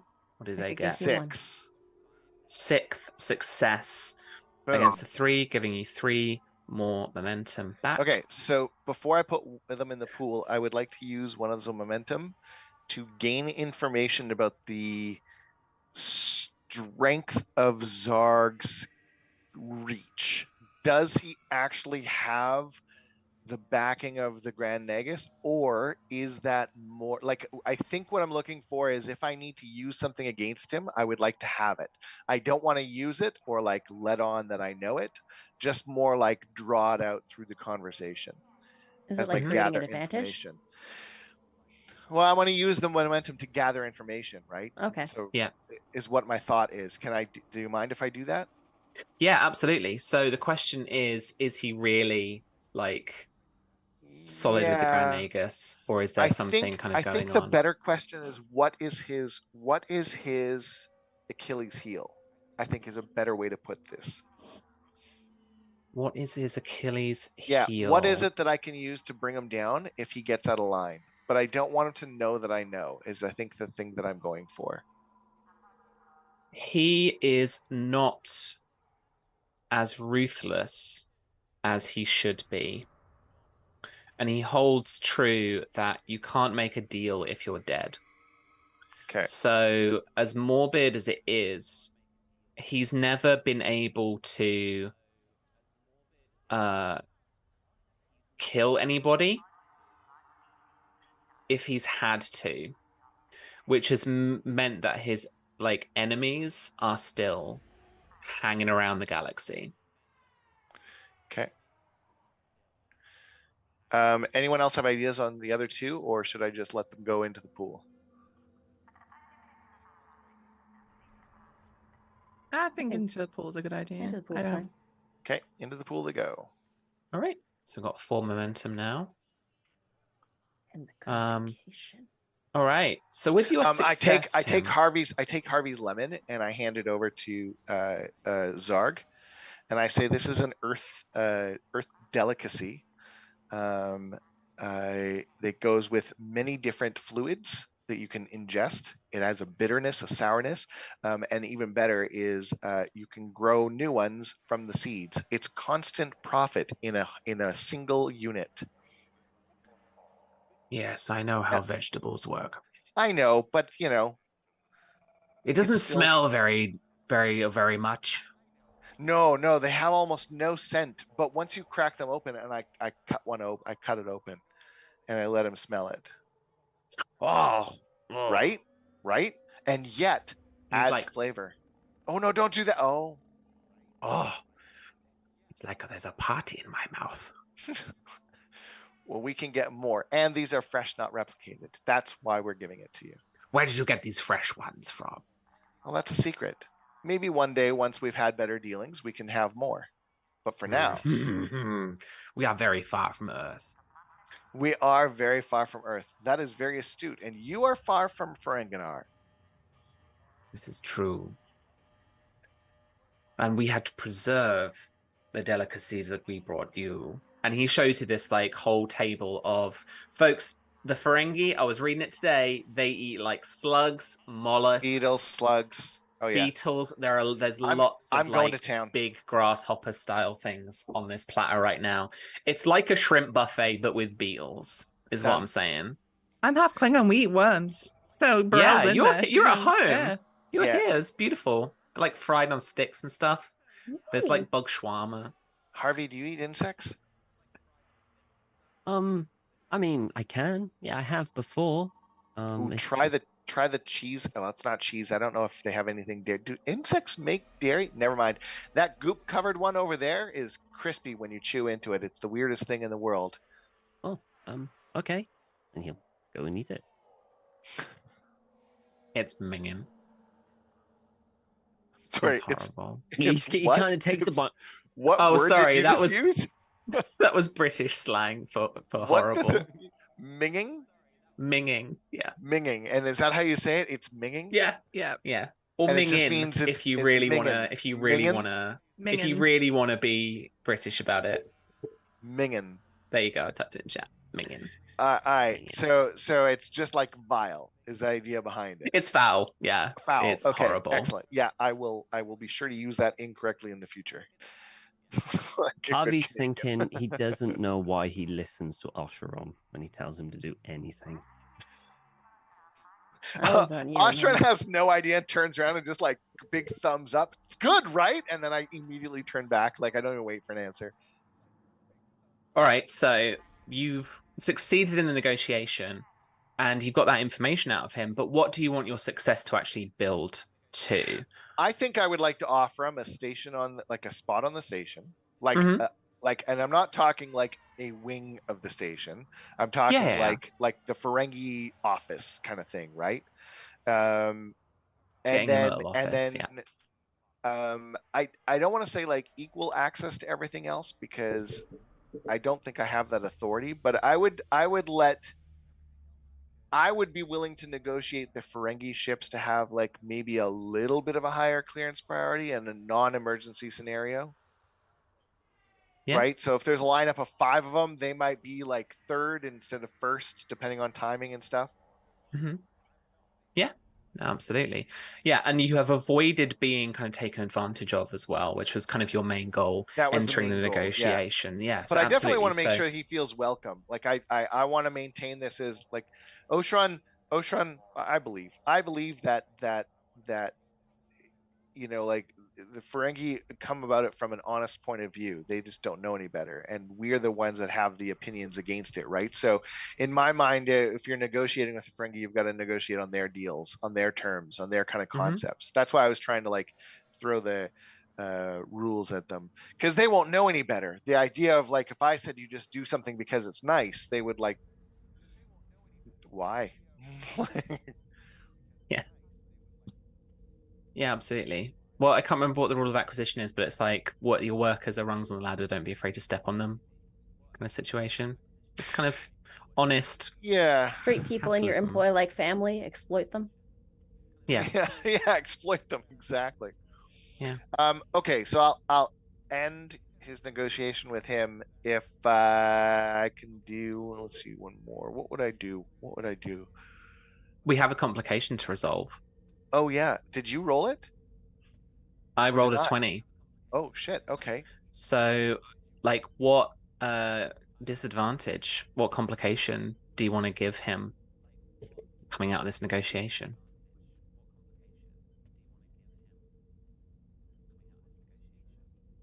What do we think? Can I think on it, or do I need to do it now? You can think on it. Yeah. As long as we don't forget and like don't set Does- it out properly, and then like the Does next anyone session in the or something. chat have like an idea? Yeah, I'm willing to take Yeah, complication 'cause ideas. there's a bunch of Absolutely. people in chat. Does anyone have an idea on how I can add a complication to this Frankie? You made me open the window. I hadn't I had got it open. open. I can see. Amazing. Let's mute that really quickly. Yeah, chat. If you have an idea about what this complication could be for this wonderfully voice enacted Ferengi, then let us Wonderfully know. voice acted. It's brilliant voice acted. I'm having a whale of a time, chat. I'm not gonna lie. Oh my god. No, I don't want to have him allergic to lemons. He tasted it already. The idea that he dies like that. No, but he's like sick for a little while. Yeah. That could be funny. But he doesn't realize it's lemon, so he's constantly having him lemonade, lemon juice, lemon. Yeah, It's like, yeah, you know, Lemon when sorbet. lactose intolerant people just keep eating milk stuff even though they can't. yeah. They're just Him and like, lemons. it's worth it. Me with Dairy Queen. Worth it. You know what? Screw it. Yeah, let's do it. He's allergic to lemons. Minor allergy. I don't want him to die from it, but yeah. Okay, he's allergic to. I have to write that down now. Thanks again. Well, that's some errata we're gonna have to put out for the book. Yeah. Somebody gotta put it in there. Shit. Allergic to lemons. There we go. Why not? Oh, it was the other guy who I noted down about Eka dealing with them. All right, yeah, cool. Okay. I also want to get Eka a good deal on incoming trade. So I'll make another roll for that if I can, because I think that's pushing What? my wins. I think I might have. I might just handle that on my side if you like, as Oh well. yeah, Yeah. please. I was just gonna, I think, pull the demon aside afterwards Mm-hmm. and just sort of say, I've heard that you are very good at having the right piece of information at the right time. Have you really? I think you Yes. mean my brother. Oh, your brother now. Mm. Damon Interesting. Klong. Damon Klong. Really? Well, I I am something of an information broker aboard the station myself, and if your brother happens to need to know the lay of the land, I perhaps can assist. Really? Hmm. Hmm. That's intriguing. And very forward of you. I am nothing if not a forward person. What the hell? He's kind of like rubbing a lobe a little bit, just like it's getting a little bit like hot under the collar. What do you do here? Oh, well, I am the proprietor and owner of Eka's Place, which is the preeminent bar on the station. Oh, are you really? Wait, Eka? Inora Eka. You might have heard of Koshran, who also previously frequented this establishment and owned it. You're not a relative of Koshran's, are you? Koshran is was the previous host of the Eka Symbiont. Yes. What? I'm a joined Trill, darling. A what?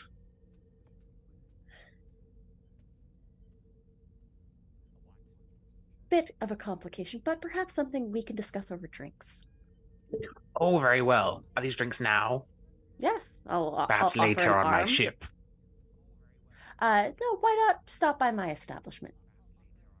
Oh, yes. Well, he takes your arm. Let's talk. And I'm gonna see if I can get a contact or try and sort out a little bit more about what this Ferengi's into. Yeah, absolutely. Tim, do we have to lose you now? Yeah. Are there any parting shots you want to do before you leave, for the session for the game? I think Oshron just really wants to like make sure this is like the winningest of wins, because it started rough for him, but then like that negotiation was really good, and then so one of the things that he wanted to do was he's been really impressed with Harvey's like really push for the ship.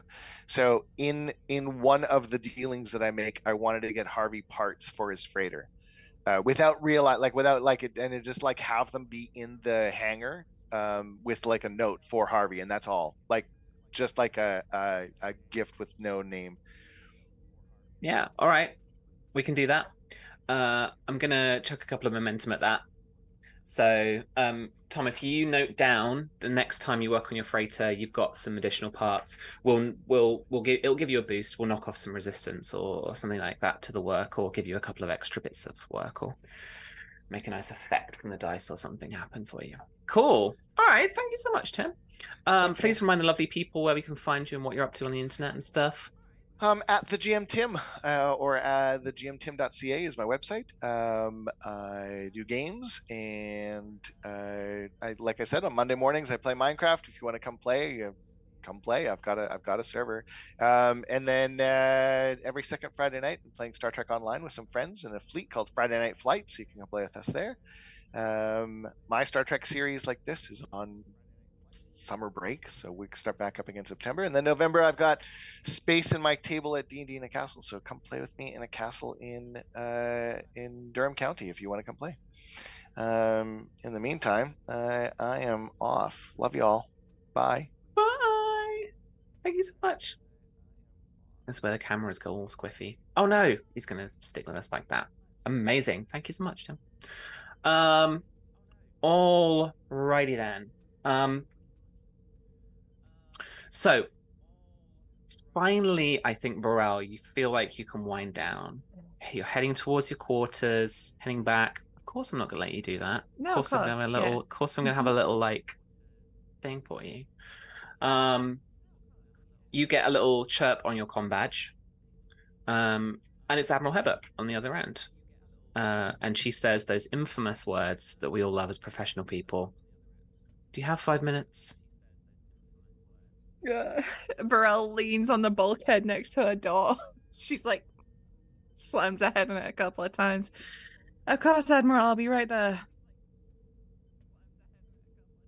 And so you approach her office.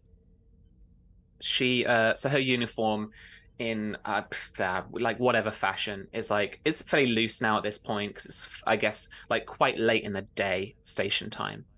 And as you the doors are open, but as you approach and just step inside, you notice that her husband and daughter are there as well, as she's brought her family to the station.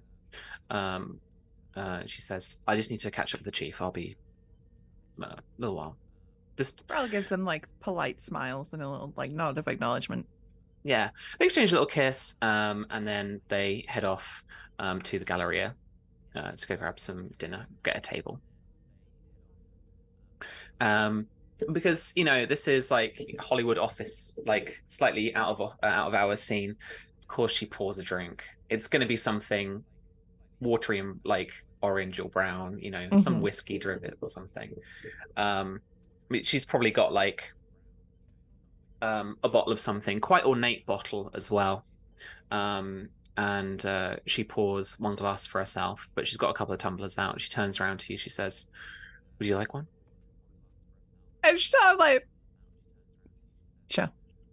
She takes a minute though to whether or not she should drink. But yeah, she pours another one, and then she sets the ornate bottle aside, pops the stopper on the top of it again, and then pours it around, hands you the drink. And she sits down behind her desk. And there's a couple of seats in front of you as well. Yeah, I'll take one. How's it going, Chief? Not so bad. Long day. Turns out an entire fleet of Ferengi is she just takes a big sip. A lot of work. I've been meaning to catch up with you since the Admiral visited. Look, I understand that you're not exactly happy with my course of action. Burrell sort of like gives her a look that's like, go on. The General and I talk a lot, and he said you paid him a little visit. I did. I can understand. But Admiral, I hope... Sorry. No, go ahead. I didn't want to undermine you. I was just concerned. No, I appreciate that. I can appreciate how that would look from an officer such as yourself. But I found in my career that when command sends somebody with a very specific intent behind either an investigation or their visit, whatever it might be, it's better to just comply in the moment. There are certain things that are even above my pay grade. So just don't put yourself out on a limb too much, too soon. And Burrell fixes it with a look, it's hard to describe like where she's at, but she looks a little confused, a little sort of semi semi little spark of defiance. She says, "Is that a warning? Or just advice?"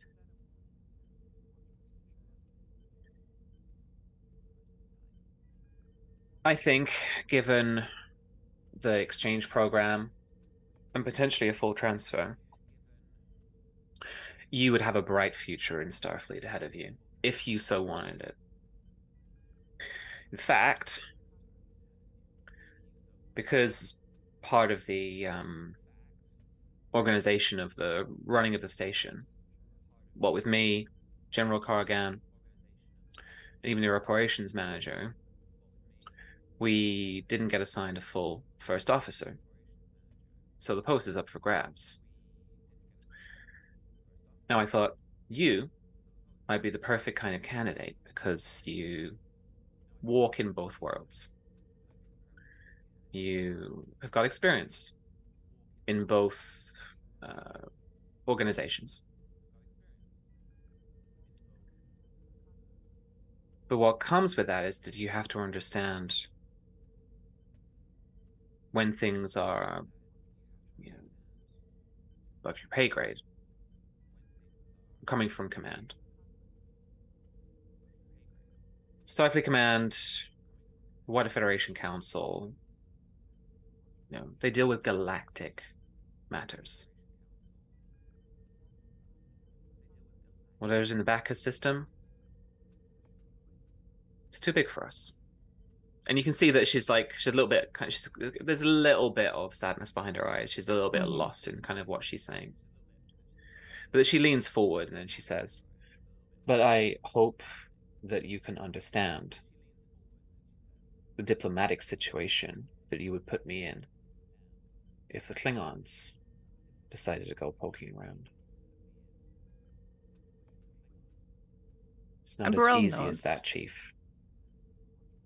Yeah, it's not as easy as that.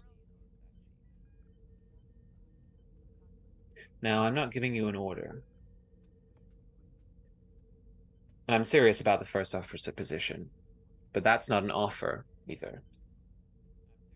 Honestly, I want to see how you shape up over the next few weeks. And then maybe we'll revisit it." Burrell nods. All right.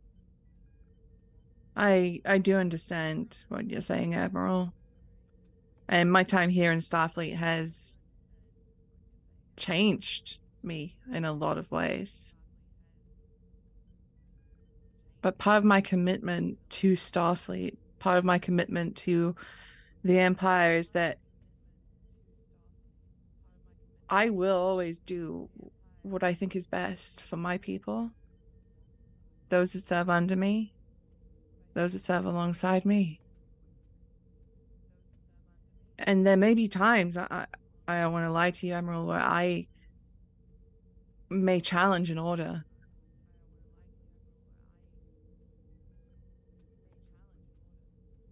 Spoken like a true first officer. Burrell smiles, takes a swig of a drink.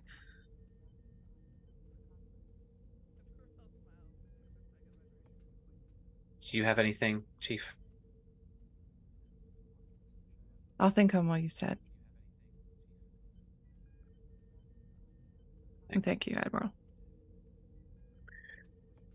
It's been a long day, and I think I have a daemon to meet somewhere. Give him a lemon. Lemon. Loves lemon. Turns out, absolutely crazy for lemon. Thanks. Yeah. See you tomorrow. Oh, and Beryl gets up and she stops at the door. Tell your husband not to go to the Klingon restaurant in the Galleria. They've been replicating their gach. I don't know if this is pie issue or what, but you can tell the difference.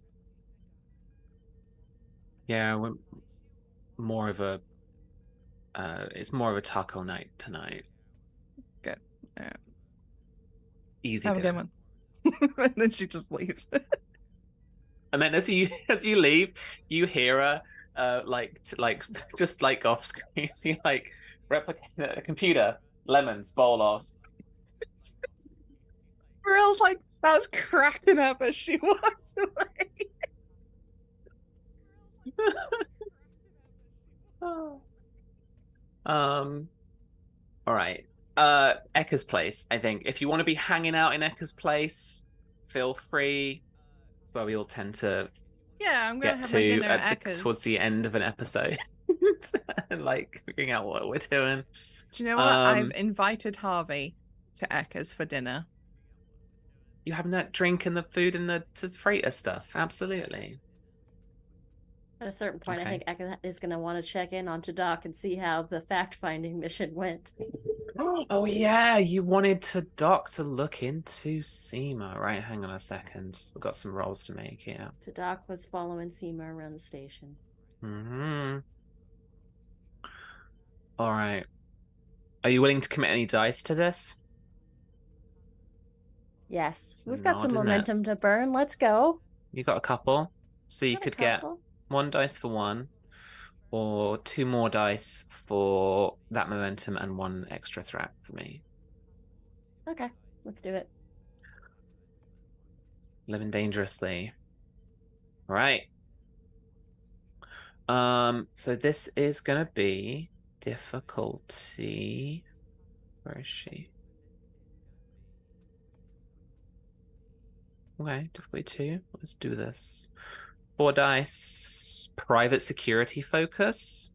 I'd say that that applies. I think so. Yeah. Let's do it. Whoop. Oh, I should Whoa! not be allowed to roll for Tadok anymore. One of the did you increase the complication range, or is that just a error? I did not.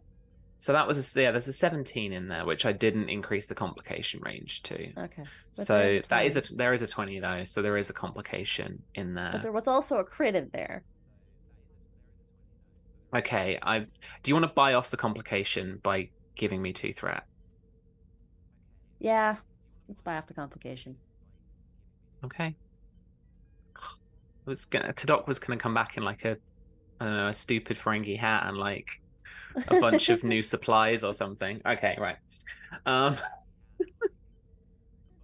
So paid that off. With 3 successes, based on the 2 that you needed, that gives you a point of momentum. And Tadok comes over to you after. There's probably a moment where like the Daemon and guests and you and probably just off to the left are 2 Starfleet officers as well. There's kind of like a loud business laugh, the kind, as they're all kind of like enjoying themselves. Yeah. And there's like just all sorts of lemons in drinks, all sorts of lemony drinks. The Daemon's looking a bit puffy at this point, but he's loving it. We'll have to call in. He just thinks it's Trello. meant to happen like this. Like Yeah. it's meant to. You're meant to feel. Your Itchy. tongue is meant to go numb. It's a delicacy. Okay.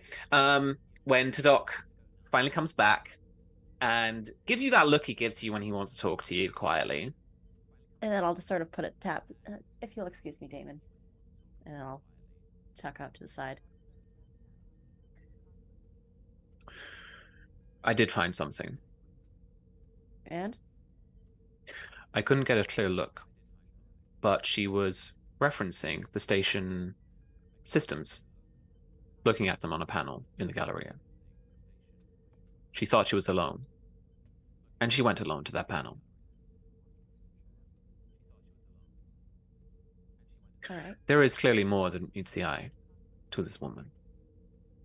I kind of had that figured. She was very eager to jump on that shuttle.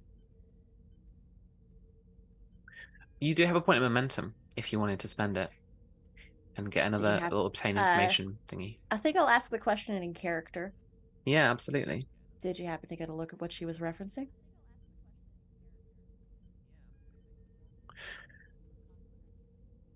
I thought I caught a look get... of the flight deck operations.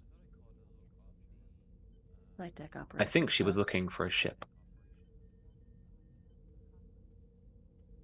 Not necessarily a specific ship, but perhaps a manifest of what she could pilot off the station. Trying to make a break for it. Perhaps. You Perhaps also know where she return is to now? Elarul. She, the last I had checked before I came to you, was in her quarters. All right. I cannot guarantee that I was not noticed. That's fine. I think she at this point knows we might be a little suspicious.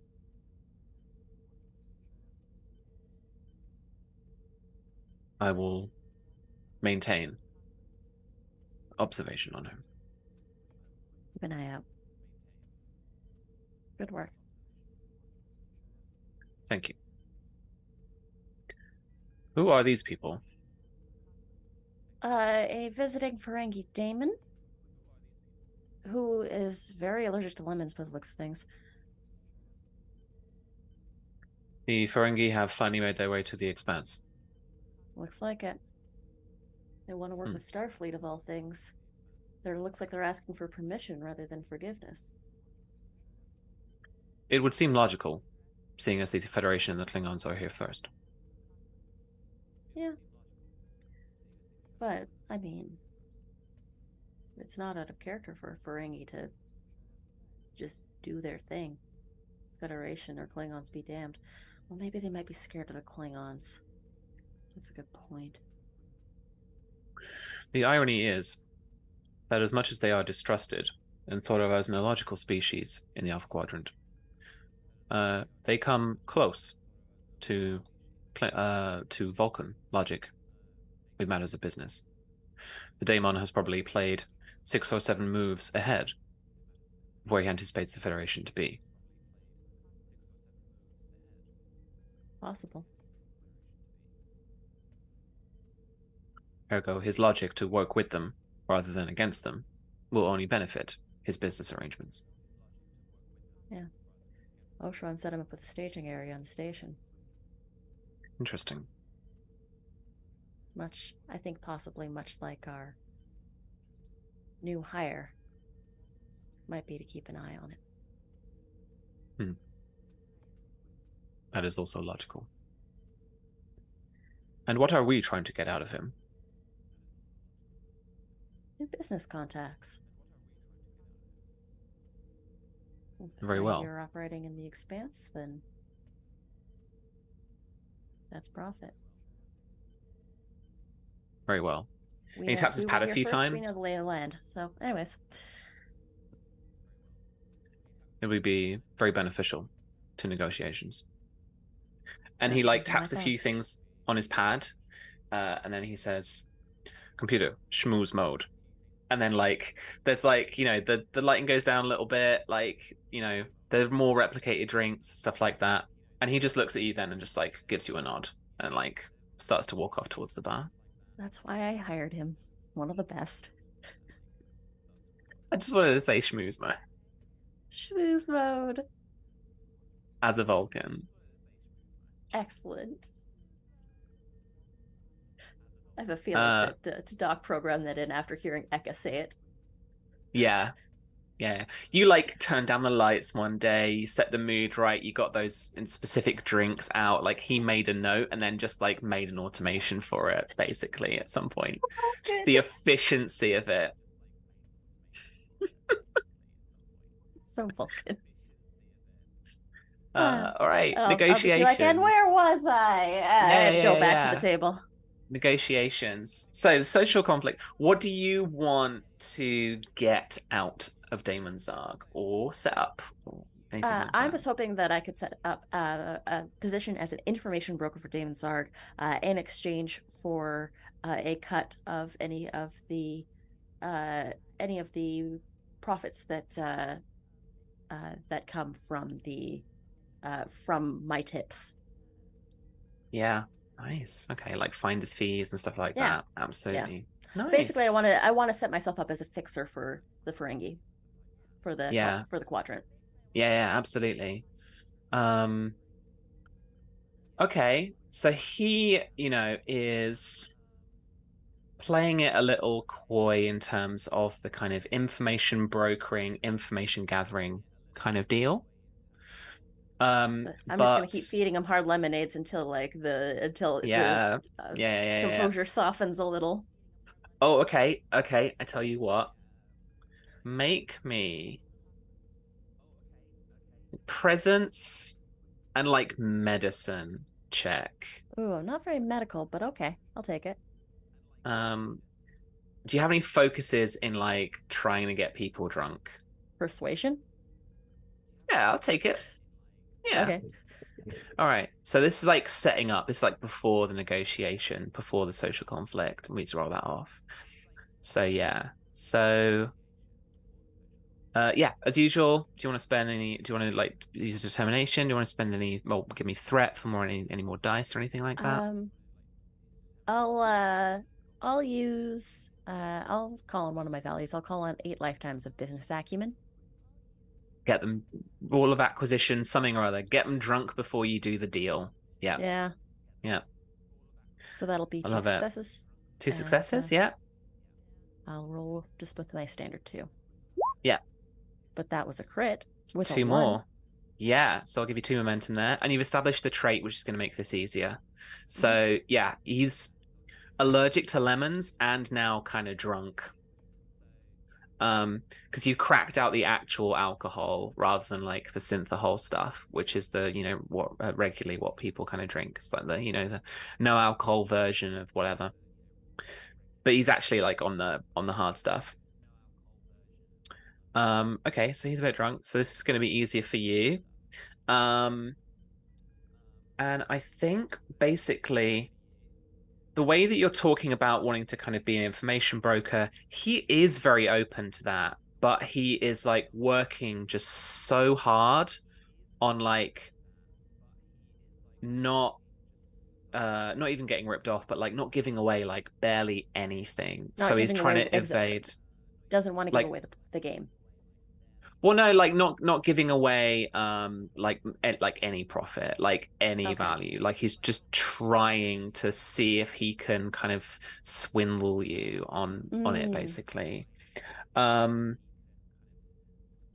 through the course of, you know, talking to you as well, he is just, there are some questions too. There are some like he's trying to figure out like how long like you've been here, what you've been up to, what the business operations are, what you've seen around it. So he's already trying to kind of solicit that kind of information. I think Eka is going to get a little wise to that and just be like, well, I mean, are we in business or are we in business? And he's just like really trying hard to like maintain like, we may be in business if business is the thing that we're in. Because you see, the 190th, no, listen, 190th rule of acquisition. Hear all, but trust nothing. Wow. I think Eka is going to try and play like bimbo a little bit. Sure. Bembo? Like that's so interesting. I really love all these rules of acquisitions. They're such good tenets to running a They could sell business. you a volume. All 420 rules of wait, I need the memory alpha for this. Eka I already saw it. I think Eka already has a copy in the office, but is gonna play this one off. Yeah, what does it say? Oh yeah, all go away adverts. Unabridged, fully annotated, all 47 commentaries, all 900 major and minor judgments, and all 10,000 considered opinions. Very important considered opinions. There's the amendments to the addendums. They're all very important.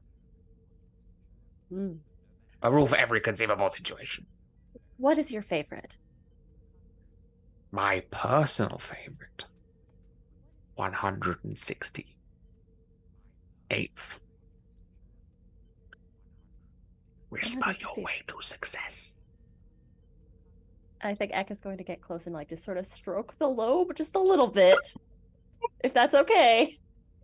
Just be like, hi. I'm like, well, do we have a business arrangement? Oh my god. Uh, Okay, please roll. Please roll. sounds Okay. good. So this for you, this is going to be, I think, difficulty. If we even this out at difficulty, I want to make this quite high as well for both of us as we're coming up towards like the top of the episode. Sounds good. Difficulty 2 for each of us. You're going to lower it to your. It's going to be difficulty 1 because you've got him drunk. All right. So I've got that trait. So again, any extra dice, any talents you want to make use of as well. I am going to. So you reduced it by 2-1.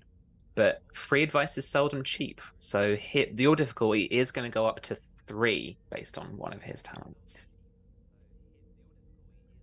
So here's the. That's an assist. Okay. And I'm not being intimidated or threatened. So let me make my mechanical play now, and then you can see Sure. what you're kind of like up against. So right. Sounds good. he is going to use his final value. We have heard the other 3 already. Thanks, team. Every man has his price is the actual value, but every person has their price is this Okay. being applied. I am now. no man. Exactly. And I'm going to spend 3 threat on that to give myself like a determination spend, basically. So Okay. he's already got 2 successes. Sounds good. And I'm going to spend 2 more threat to get me that extra dice. So that's down to 1. So I'm rolling 3. The 3rd die technically has already rolled 2, and the 4th die is why I roll extra. This is going to be presence and command. Yeah. With, negotiation, leadership. Negotiation works, I think. So this plus 2 successes, and we'll see what we get. This is quite a high probability. All right, so just the 4 successes. So that, yes. So that is what you're after, actually. Sounds good. So I would like to give you a point of threat for an extra die, and then use the last 2 momentum for another one. So Okay. that will Yeah. be 4 dice I'll be rolling. Mhm. And I've already burned a determination this game, so I can't So really do anything you with that. could challenge a value and get a determination point back, or if I invoke one of your values against you, staying safe sometimes means trusting others. That's If you the one I accept that just made. complication, if you accept that complication, you get a point of determination back.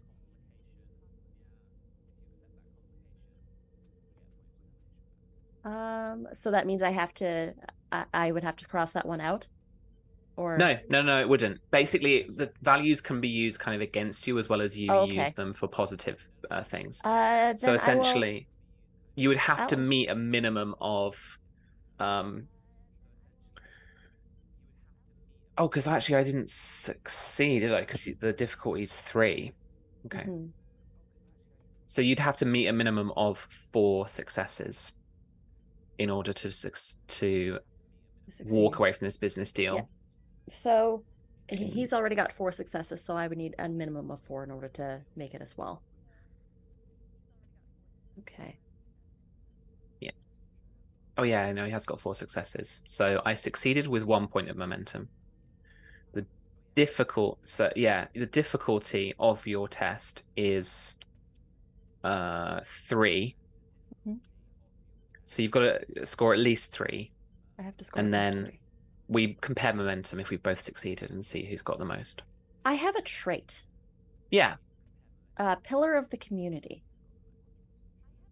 Is that something that I can call on to like help with this? Because like this is my turf.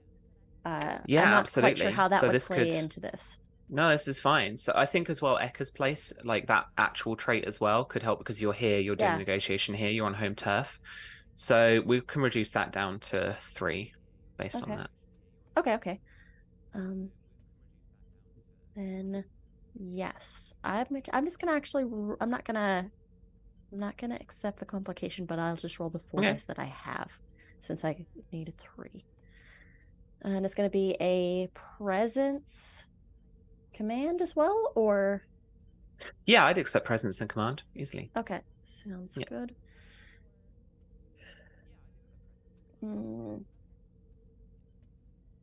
Hi, buddy. 1 second. The small cat wanted Aw. attention. Like this one. Okay. So, you know what? I think Let's I am see gonna it. take that complication from the value to get the determination back so that I can have that extra 2 successes by calling on All right. 8 We need a lifetimes of business minimum. acumen again. We need a minimum of 4 successes then. All right. So I've already got 2. Yeah. And dang, okay. Boom! Look at that. So 7 successes. Yeah. So with Yeah. 3 momentum compared to my 1 momentum, you have succeeded. You keep yourself 2 of those momentum, I think. Maths, whatever. It's late now. Yeah, that's fine. Great. And you have managed to work out a deal where you will feed him business tips, like what you hear, information, bits and bobs of information. And you will get a cut of that kind of thing. So this is all going to add to your reputation roll at the end with your like profit and capital or whatever we've got now at this point. All right. Fabby. The 2 Starfleet officers in a little adjoining booth here, hearing the business laughs go off in the corner, and Ekka looking like they're doing a very good job of getting themselves some business out of the Ferengi visit. What are you guys up to? Anything that you want to chat about or figure out for later? I think for Burrell, she's kind of quieter than usual. She's not her like happier self that she can be at from time to time. She's kind of mulling over what the Admiral said. I think she's making like small talk about Harvey's freighter and the Ferengis and the pain in the ass that it's been. She's like, I had these many reports of fraud. She's just listing off like, never again. Yeah, like the first 5 deed requests have come through to establish new businesses on the station, like, and they've not even been here a day. Yeah, I think Burrell has a pad. She always has like a pad with her. And you've got a stack of like 5 or 6 probably. Yeah, You've always got a little always. stack. Yeah, Always got a little stack. little always. stack. And they're just like pinging off, and she's just like, I'm gonna lose my mind. I mean, it is a little more busy than usual, Chief, I guess. I mean, it's good for the station, right? And she looks across at Eka, schmoozing. I suppose so. They seem to enjoy it. Yeah. More trade gets more people through here, I guess. More money into the station. More work for us. More work for us. Thanks for helping with the freighter earlier. I mean, I wouldn't have made as much progress without you. Are you kidding me? All I did was like put my hand in places. How did you learn to work that quick? Oh, it's where I grew up. I spent my entire life on a freighter. My parents were merchants. I was born on a freighter. I lived on a freighter. I did everything on a freighter. In fact, so much that I actually still get quite nervous when going planet side. Anyway, it's still a little. Yeah. unusual for me. I can feel the gravity a little more than most, I guess. Like the opposite of sea legs. Yeah. I guess you could say that. It's I don't know. Planets seem too quiet for me. I kind of feel like I need the constant hum of. You haven't been to the right planets. You ever been to Kronos? No, I can't say I have. I, I mean, I heard it's warm. Burl laughs as I like punches his arm. Yeah, you could call it warm. Yeah. Hey, were you like from Kronos? Is that where you're from? Yeah, I was born and raised on Kronos. Oh, I mean, I don't. How did you end up with Starfleet then? I mean, don't get me wrong. It's not like it's just Klingons. They have their way of doing things, and Starfleet has their own, and it just seems they're a bit more. It surprises me that we're compatible at any point, if you get what I mean. Yeah. It's never been a problem for me. My dad's human Oh, from Earth. oh, from Earth. Yeah. Oh, wow, wow. I mean, do they still live? Do they live on Earth? Do they live on Kronos? No. Funnily enough, he moved to Kronos for my mother. Just Wow. picked up his whole life, moved there. Then me and my 4 brothers, we came along. They have their own little tog farm out in the country, nice and quiet. 4 brothers. 4 brothers. Wow. Yep. I can't imagine having 4 Klingon brothers. You get used to it. Guess you had no choice. I mean, I grew up around 4 brothers. I grew up around togs. Kind of why I am like I am now, I guess. I guess so, Chief. But I mean, it doesn't like. I mean, why join for this why program? Starfleet? Yeah. So kind of gets tricky at a point, but I as soon as I could, I signed up with the Klingon Defense Force. Oh, right. Just enlisted, just boots on the ground. I served for quite some time. And then there was a situation, and she's sort of like, she's looking off, like messing with like the straw in her cup. There was an incident that caused some problems, and command thought it best that if I was pulled off my assignment. And then there was a posting here, this transfer program, Starfleet, KDF. I seemed like a really good candidate for it, get me out of the way, get me out of being trouble. And that's how I ended up here. And my rank basically transfers over to Chief. So that's how I ended up in Starfleet. Oh, so, I mean, you didn't really want to join Starfleet? You were just kind of forced into it? Oh, well, like, forced kind of, but I saw the opportunity. And turns out, sometimes, no matter where you go, you pass FOS. Right. And did your pass catch up to you? Rel just takes a big swig of her drink, just like gulps. Yeah. Oh, how's that going? Well, I mean, I was suspended very recently, but the Admiral reckons that if I, get it together, that I might have first officer potential.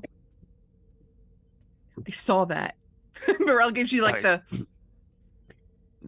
It was just No. I just wasn't expecting it. Mhm, Wait. mhm.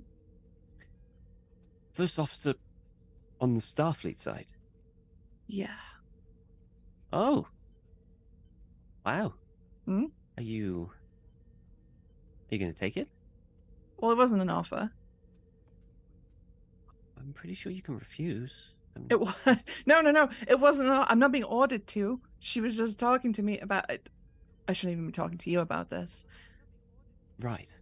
Well, I mean, if it helps, Chief, I think you'd be a good first officer. You just get given like a look No, after the it's choke. true. It's true. I mean, Uh-huh.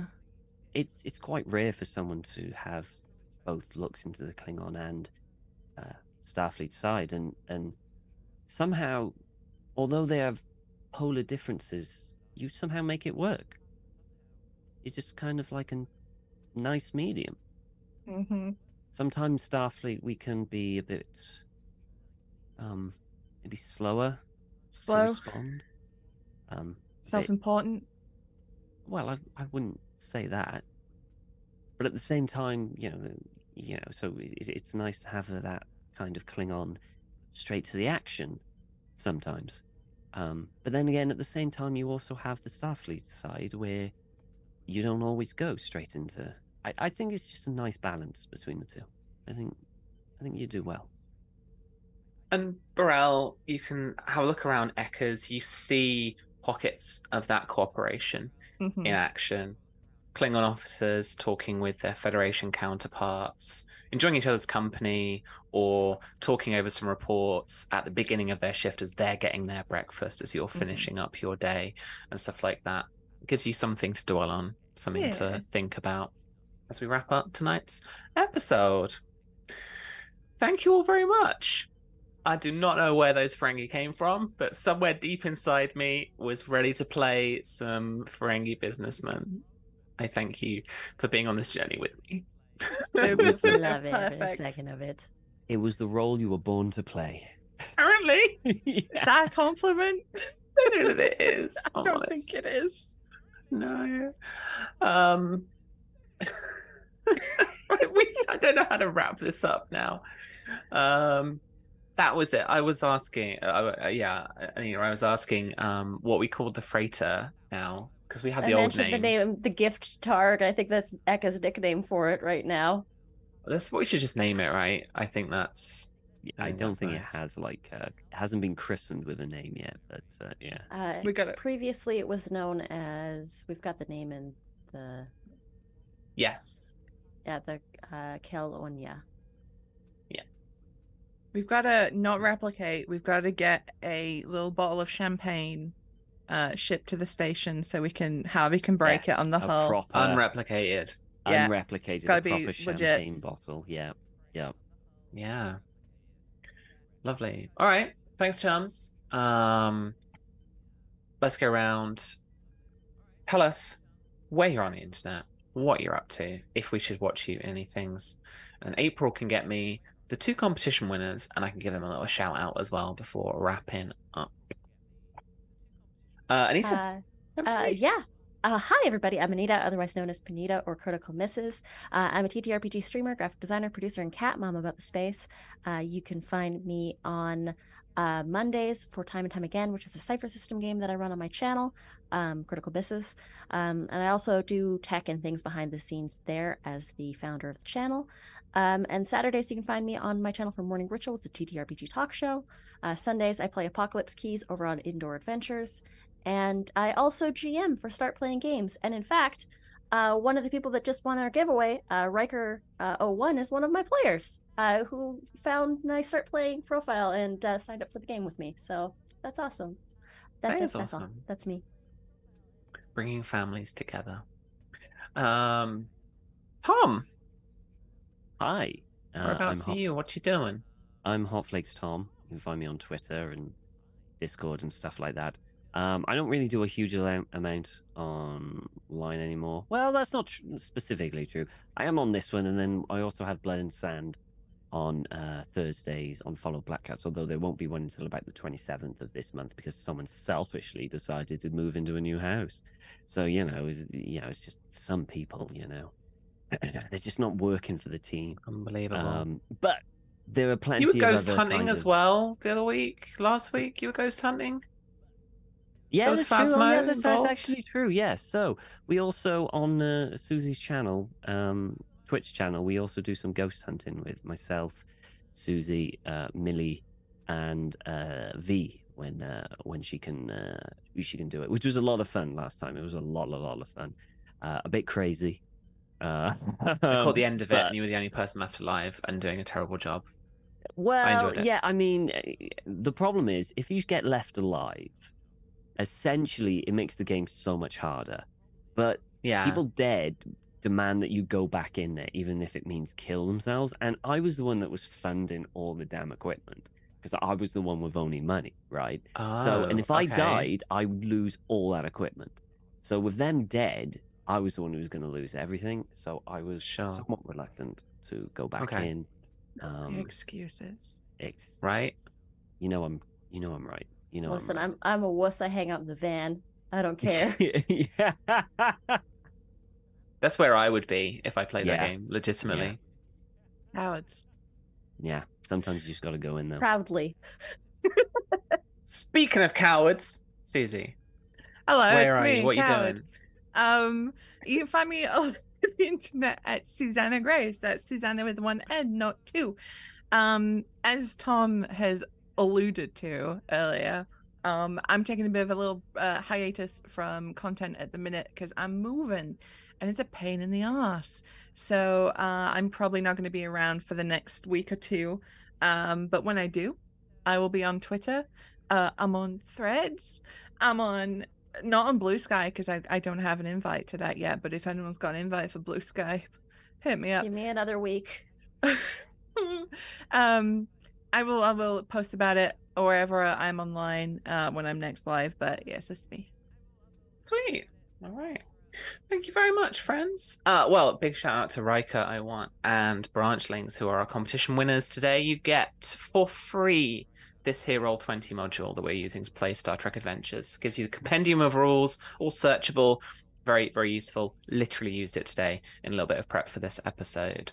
And in terms of Modiphius news, we launched today, or we're launching the pre-order for the Captain's Log solo role-playing game. This is the solo version of Star Trek Adventures that we've put together for you. It's a streamlined, simpler little rule set, but it gives you loads of random tables. You can randomly generate your own missions, your own adventures, and the resolutions of those adventures, and record it all in your own Captain's Log. Arguably the coolest bit about an episode of Star Trek.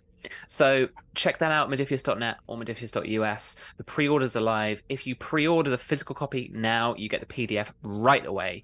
And then in just the beginning of August, in about a month's time, the physical copies and the PDFs independently will go up on sale properly in stores or in our web store, stuff like that. So yeah, do check it out because I think it's going to be an awesome game. Lower Decks is coming out soon too. Pre-order continues for that, but that is coming out around Gen Con as well, 3rd of August. So do check that out. I'm going to coordinate with these fine people and figure out doing a little Lower Decks episode closer to the time. I already have a little kind of idea in mind of basically, you guys all playing the Lower Decks, obviously, and then I get to play the Lower Decks perspectives of your characters. As just because the higher up officers always come down and they're just like, "Rah, rah, rah, rah."